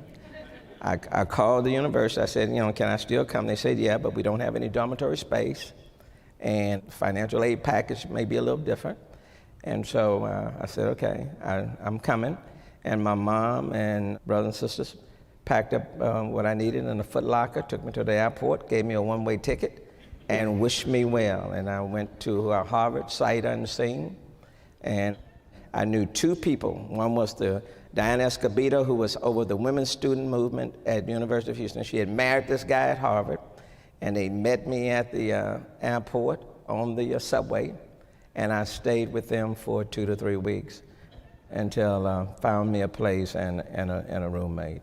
But that's literally how I got there. I needed my mom to sign the loan papers, and I just gave her a pen and said, sign. And she said, what am I signing, Sylvester? I just said, these are just some papers that I need. And she said, well, tell me what I'm signing. Tell me what is it? Because she said, I'm not going to law school, you going. So why do I have to say? So I told her loan papers, and I told her the amount. And my mama was a Christian woman. But she went acres home. I said, Lord, where did those words come from? We need to pray. But I kept at it, and when she finally signed the papers, and the rest is history. Let's take a look. They said at the end of that first summer, my first year, Sylvester, we're extending your permanent offer now. And I still had 2 years in law school to go.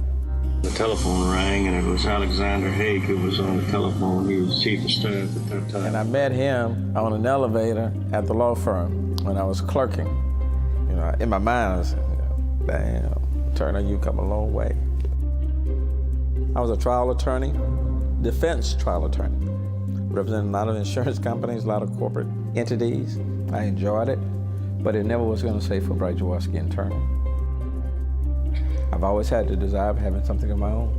I wanted something that would afford me the flexibility where I could be the lawyer, and also if I wanted to engage in the political arena, I could do that. And then I ran into a woman who was a political stalwart, and she came up to me and she said, I am telling people you are running for the state legislature. And she said, you can win this. So I ran. I have the privilege of representing a district that includes areas in which I was born and reared and still live. So you can't get too much better than that. I represented Janet Little. She was an employee at Phillips Petroleum. And her mom calls me, and she says, my daughter has been seriously burned. I met with them and signed on, and I had a very favorable outcome. It was the first time the Republicans took over the Texas House. We elected our first Republican speaker in 2003, and ironically, he chose me to be the Speaker Pro Tem, the second highest ranking position in the Texas House. I passed a bill to provide more insurance for our kids on the Children's Health Insurance Program. And you're talking about the spirit of bipartisanship. Yeah, it worked. You can't sacrifice the good for the perfect. It's not perfect, but it's a good step forward for the state. You got to stay in the battle. You have to stay engaged. It's a continuous battle. Can't take a break. The people don't send me to Austin to say to them, I'm sorry, I cannot help you because the numbers are not here. They want me to find a way to be effective. I want to stay on Harvard Law School a little bit more, ask you another question or so. After that first year, we were the 600 or so 1Ls. We were the two black kids from Houston, right? Which makes you bond a little faster than you otherwise I think we might. were the only two. I think we were the only two. Yeah. Tell us about your experience at Harvard and how that has equipped you for the balance of your career. We saw the world from a different perspective. The emphasis was the fact that you literally could change the world, regardless of where you come from, that you had the means and the capability of changing the world. And so it helped to broaden my perspective. I'll never forget, though, when I got on to Harvard, I was carrying my lunch to the campus. I had my little paper bag because, my money was a little tight.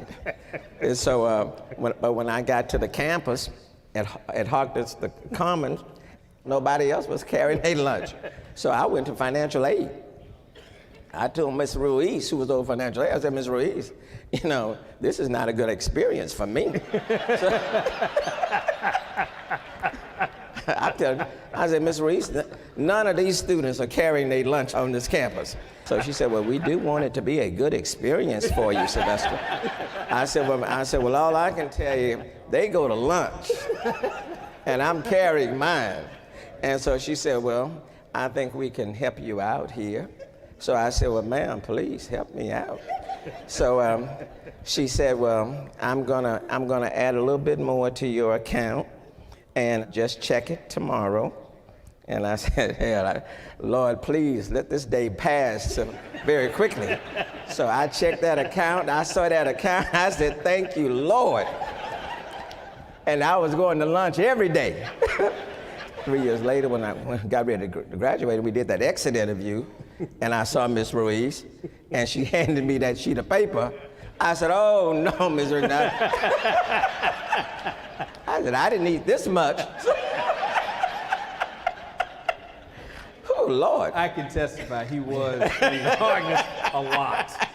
He was. So in 1980, after our first year at Harvard Law School, you and I both came back to work for the summer for Fulbright and Jaworski. And that was life-changing. You know, they interviewed us up there. It was a big deal. It was a big deal. And the question that I asked those who were interviewing at Fulbright and Jaworski, where are you located?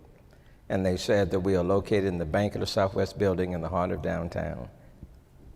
I said, done. Because in growing up, that's where I wanted to be. And then starting to work at Fulbright and Jaworski, that was a different experience for me. The exposure, it meant a big difference. Here was a kid that grew up, born and reared in Acres Home. Even though we in the same city, it was like it'd come a long... Worlds apart. Yeah, worlds apart. It come a long, long way. And that's why I would tell everybody, education is important. It makes a difference. I don't care what anyone says. It's an equalizer. You know, I don't care where you come from.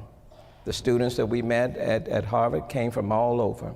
And at the same time, you had to do well because you didn't want to disappoint anyone. You know, I remember that summer we spent at Fulbright. There weren't very many black lawyers in downtown Houston.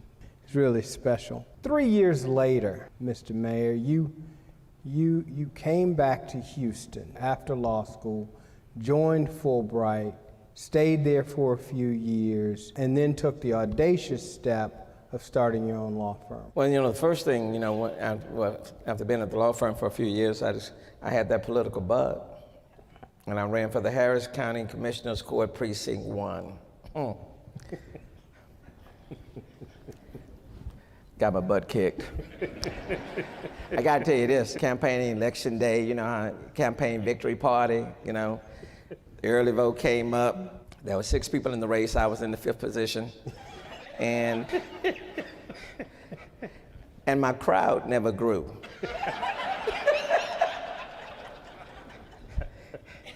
After about 30 minutes or so, there were only about 2 or 3. So we said, we need to go find where the people are. I got schooled on that one. I got schooled on that one. And then I went back to Fulbright and Jaworski, and the partners said to me, they were very nice. They took me to lunch, and they said, Sylvester, we trust that you've gotten that political bug out of your system. And I just said, I didn't want to lie, so I just, they said, you ready to get back to work? I said, yeah, absolutely. But I knew that it wasn't totally gone.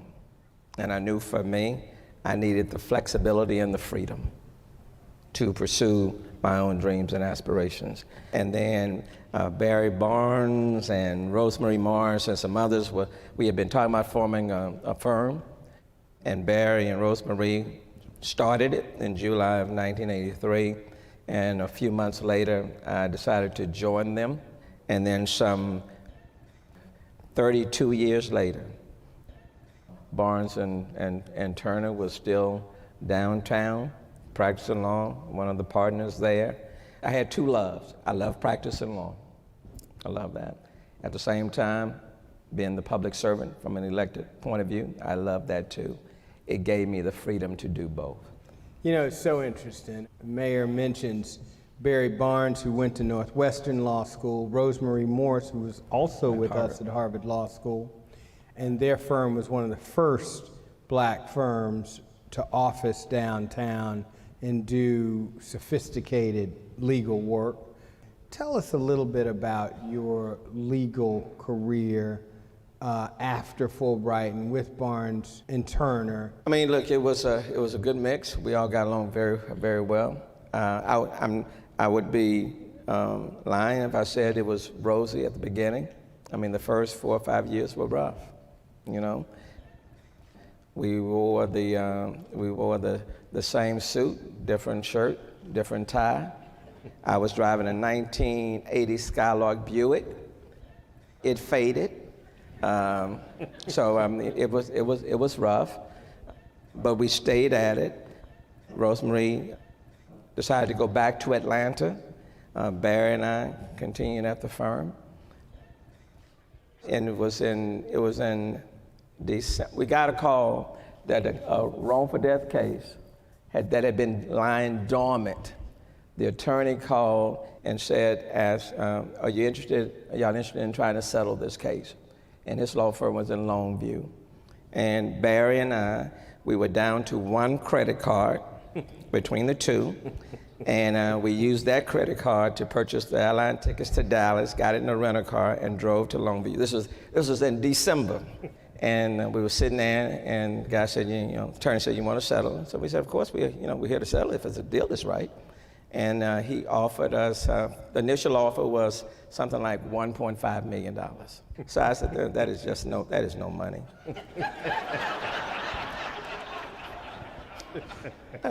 You done asked us to come all the way up here. You could have made that offer on the phone. And so the man came back and he said something like, okay, 1.75. And I said, please. And Barry said, can you give us a few minutes? So I said, can you give us a few minutes? Because we at least need to contact the client, so the guy walked out. So Barry says, don't let your ego get in the way. We broke. So I said, man, I said, Barry, trust me, man, trust me, So come back, and he made another offer. I said, Barry, let's just pack up. They playing games, and just pack up. So Barry hit me on the table, and man made another offer, and I said, okay, I think that, give us a little minute and let's think about this, and we accepted. We said, now look, our client, this is Christmas time, and so our client needs some money right now, so if you could just make an initial payment, and then you can pay the rest, but make at least initial payment. So the attorney said, we can do that, and so okay, fine. And so we got back in the rental car, and when we got around the corner, we pulled over the shoulder of the road, said, thank you, Jesus.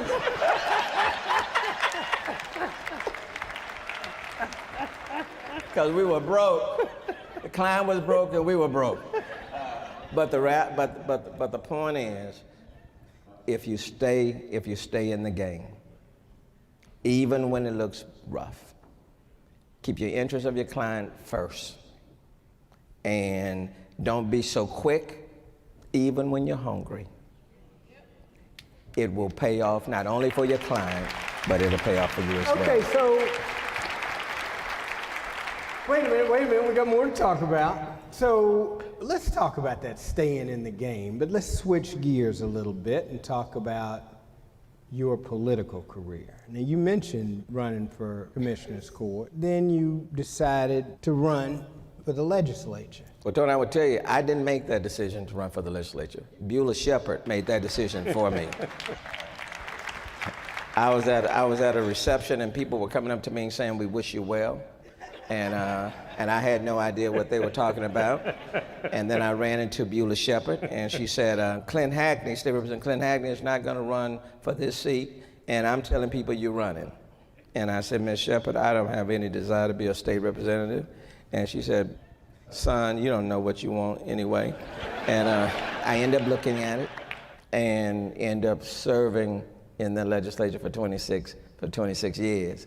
Now, I will tell you, it was a district that was 65% white. It had never elected a person of color. And the way we ran it, we sent out the campaign literature, but we didn't put any picture on it. We said Klein, valedictorian, University of Houston, Harvard Law School, Fulbright and Jaworski. True story. And then when we had a forum and I showed up,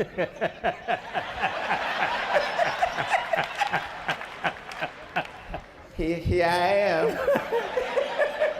But they had fallen in love with the resume, which gave me enough time once I got in the door to sell myself. This is a part of your career that I think bears particular mention. Your time in the legislature, you have been a Democrat among Republicans, among a lot of Republicans, among a lot of increasingly conservative Republicans over those 27 years.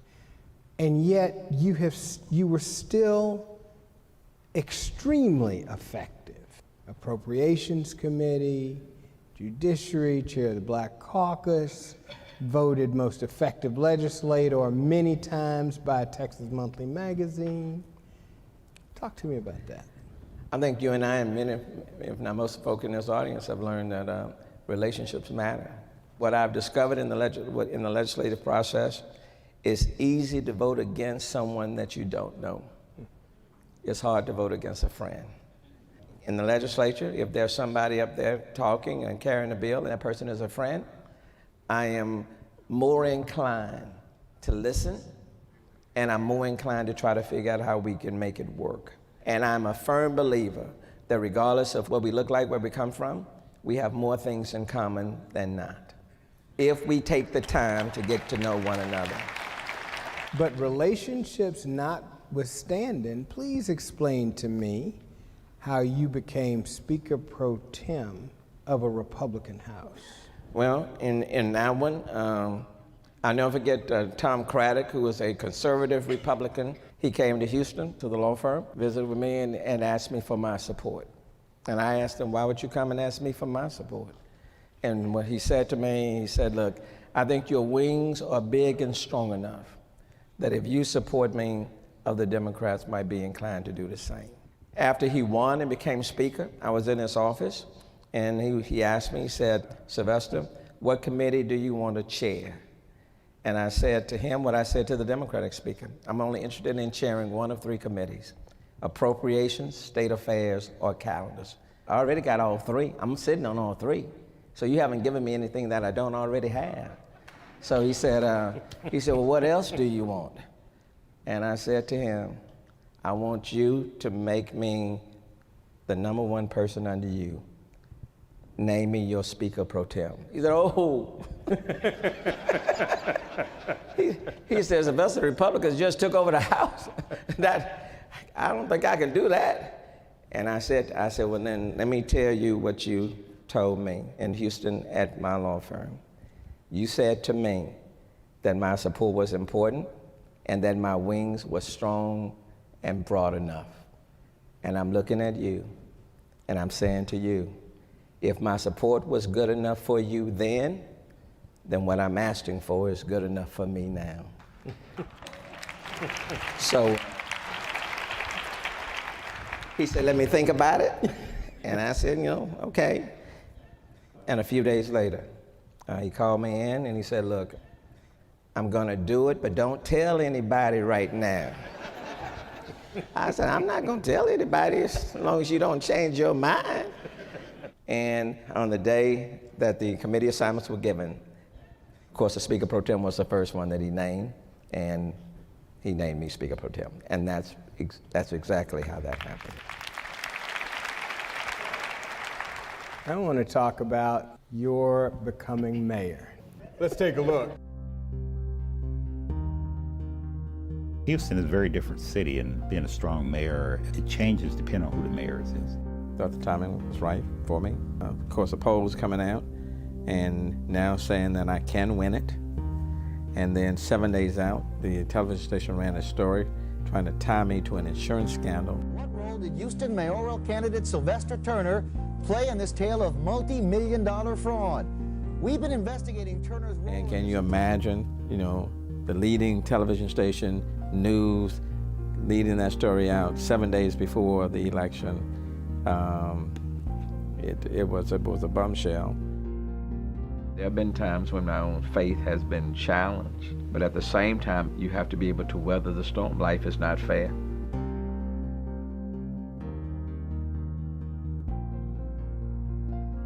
We don't need a city of haves and have-nots. We don't need a city where one side is better than the other. We need a city that represents every single person that exists in this city.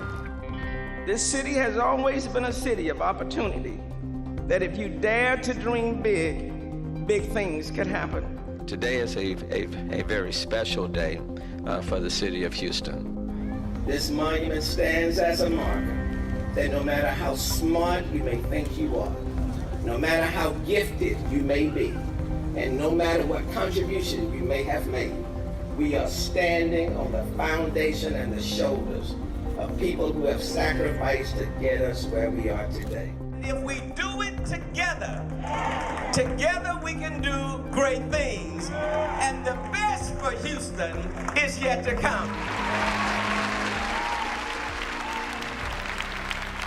I know I speak for everyone in this audience when I say, Mr. Mayor, that we are so very, very proud that you are our mayor. Thanks. But before we get there now, take us back to the first run. I was on the floor of the Texas House in 91, and we was talking about running for mayor, and toyed with the idea. I didn't know what it meant to take on the powers that be. We just thought that it was this was the moment, this was the time. There were only 3 people in the race, and at the very beginning, very few people gave us a chance. I remember that final week before the election, you were ahead in the polls. Seemed like it was all said and done, and then it all fell apart. Take us through that. Maybe painful, but take us through. 7 days before that election, the vote in the runoff, I could taste that thing, man. I mean, we had started, people had given us a chance, but I'll never forget one of my key consultants. We were sitting down talking at the campaign headquarters, and he said, Sylvester, I have 2 things to say, good and one bad. And I said, well, tell me the good first. And he said, well, the good thing is that for the first time in this election, this campaign cycle, people are now saying you can win. I said, okay, tell me the bad. He said, Sylvester, for the first time in this campaign season, people are now saying you can win. He said, before, people didn't give you a shot, so there was no reason to pick on you then. Now people believe you can win, and you're on the verge of winning. So he said, young man, tighten your seatbelt. It's going to be a rough ride. 7 days out, 7 days literally, is when things unravel. And of course, the story on the station was hard hitting. It was like it pulled the rug from underneath, and the momentum stopped. 40%, according to our polls at the time, 40% of the white community in the city of Houston were supporting me. But once that story aired, it was like the bond that had not yet sealed was divided. And by the time we responded and was starting to come back, it just wasn't enough time. The clock ran out, and we fell short. It was another lesson that life is not always fair, but you have to learn how to navigate through it. Something's occurred to me looking back at that effort against Bob Lanier. Notwithstanding the pain of that one, it seems to me that one could effectively argue that you were meant to be mayor of Houston now. Well, you know, in 91, I think if I'd been elected, I think I would have been a good mayor. When I ran in 2003, and you know, I didn't just get right back in it. I waited 12, 13 years. I said, you know, I'm a praying man. I said, Lord, I'm not going to rush it when you tell me to run again. If you should tell me, I'm going to do it. So I thought in 2003, I thought he told me to run. And I ran. There were 3 people in the race, and I came in number 3. I said, oh, Lord, you know, it must have been the wrong number. So, but you know, 91, I wasn't mad in 91. In 2003, it was the 2003 race that got to me. It was 2003. And I'll never forget, I was after the election in 2003, and I went to a pastor's funeral. Church was packed. And I got up to speak, and the crowd just stood up, and they were clapping. I mean, they were just clapping, clapping, clapping. And while I was speaking, I said, now look at these folk here clapping. Probably half of them didn't vote. And so I got in my car and I said, now Lord, now what type of game are you playing with me? Because I would not have run if I didn't think I should have. So I had to get my head right in 2003. In fact, it was in 2003 when I went to the Bahamas. I was on the beach and on a Sunday, and I knew I needed to be in somebody's church. And so I went to my hotel room dressed, and I got in the cab and said, take me to somebody's church. I don't care where you take me. And I went to this church, and the pastor came out, and he said, this morning I want to speak on the subject, following God's will and not getting what you want. And then he said, I want to tag it, but if you keep on going, in due time, he'll give you more than what you asked for. Okay?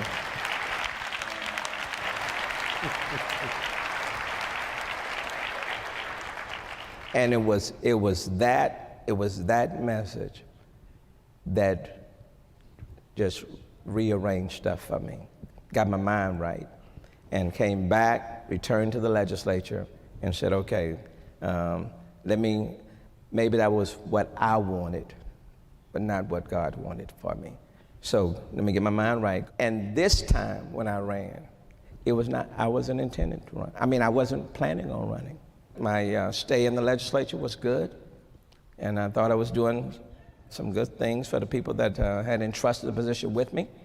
And then I decided, after being there for 26 years, that it was my time to wave goodbye.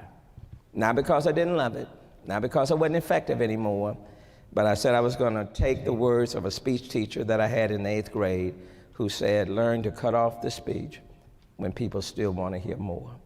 And I decided that for the legislature, I wanted to write my own final chapter.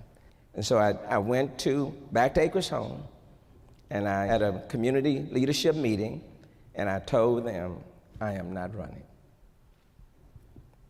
And Miss Ruby Mosley, a little bitty woman, raised her hand and said, Representative, you saying you're not gonna run anymore? And I said, no ma'am. You don't like it? I said, no, I'm not saying that, Miss Mosley, but it's somebody else's turn. The seat is not mine. And let me step away while I can still help somebody else. And so Miss Mosley said to me, she said, young man, she said, now if you're telling me you're gonna park your car because there's no fuel in the tank, Miss Mosley will understand. But if you're gonna park your car and God still got some fuel in your tank, Miss Mosley will not understand. So she said, I'm not telling you to stay in the legislature. But she said, Sylvester, you find some place else where you can be of service. And literally 2 weeks after that conversation, my pastor and 7 other ministers who asked me to go to lunch at Willie G's. And when I walked in, they said, Sly, we think this is your moment. And I said, my moment for what? They said, we think this is your moment to run. I said, pastors, I've been there, done that. And then Ralph D. West said to me, but Sly, maybe you've been on your time. Maybe this is God's time. So you need to think about that. It's powerful stuff. So December 2015, you are in a nail biter. Yeah. With this fella, Bill King. We don't call his name. Okay. It was a very close race. It was a tough campaign. It was a tough race. By the time you get to be mayor, the city's broke. Yeah, the city was $160 million short. But what I will say to you, you asked a question before about, maybe this is the right time. Right.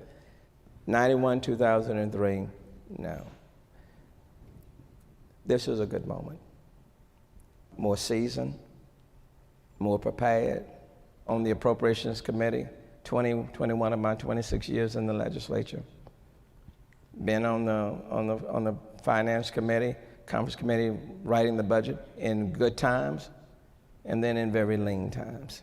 So now I come to the city of Houston, and its budget is not nearly as the size of the states. The same things that I learned and utilized in the legislature could apply here. And so it's about knowing the processes, understanding the systems, being able to drill down into the budget. We got it done a month earlier than normal, and one of the few times in Houston history, a budget that was unanimously approved by the city council.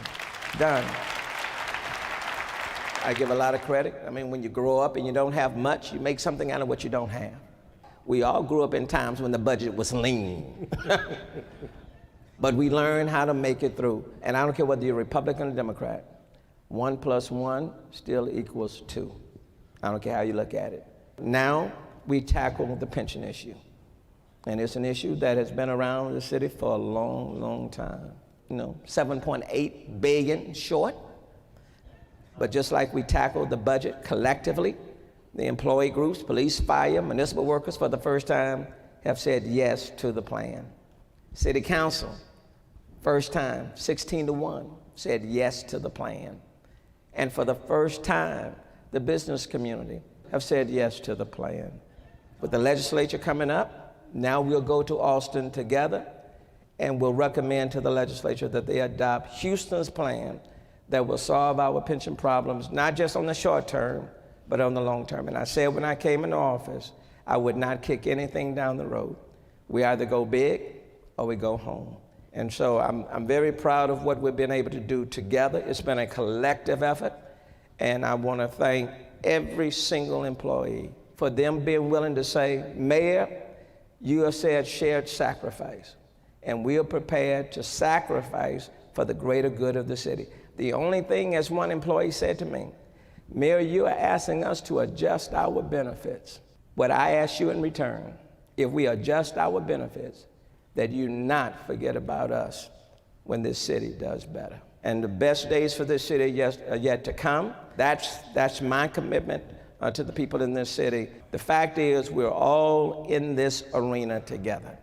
And I think it's an important statement for us to make to the rest of the country, quite frankly, to the rest of the world, that in this city, we get things done.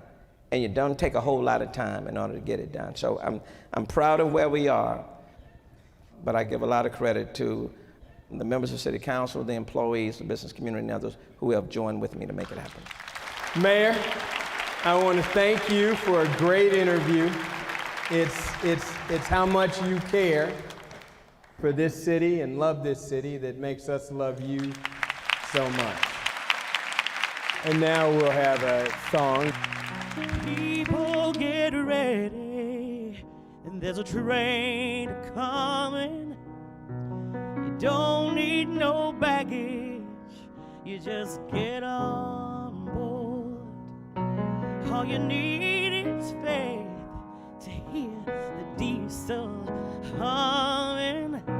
You don't need no tickets, you just thank the Lord. Yeah.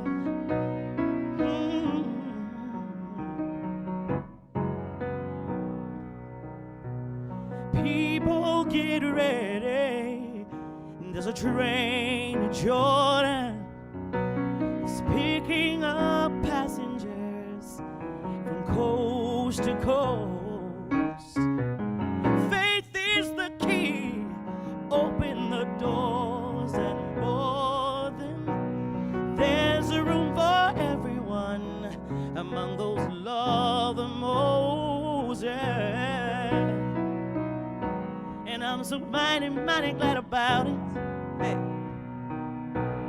There is no room for the hopeless sinner who would hurt all mankind just to save his own.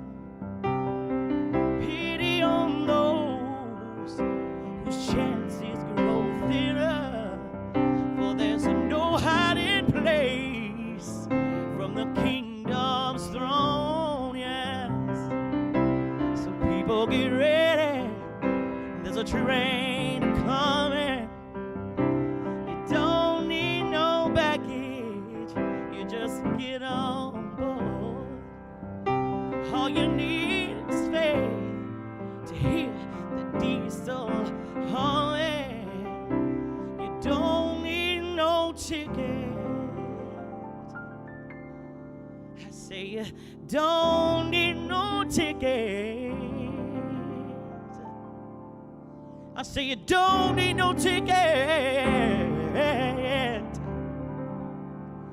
You just thank the Lord.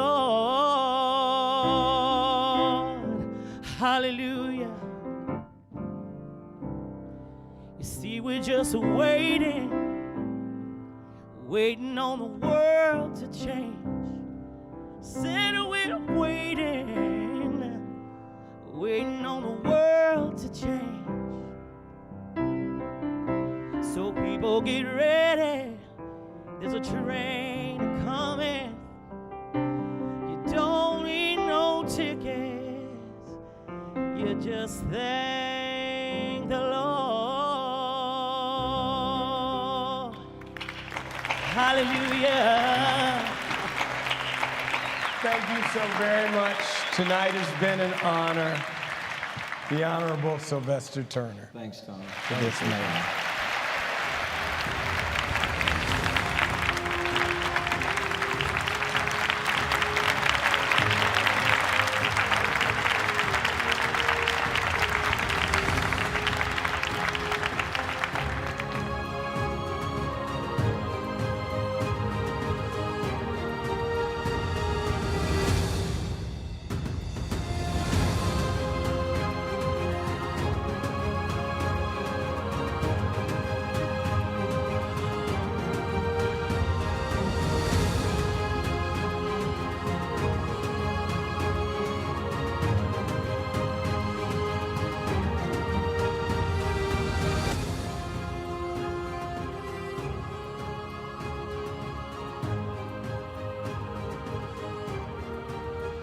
For more information or to order your own copy of A Night with Mayor Sylvester Turner, please visit thehistorymakers.org or call 866-914-1900. That's 866-914-1900.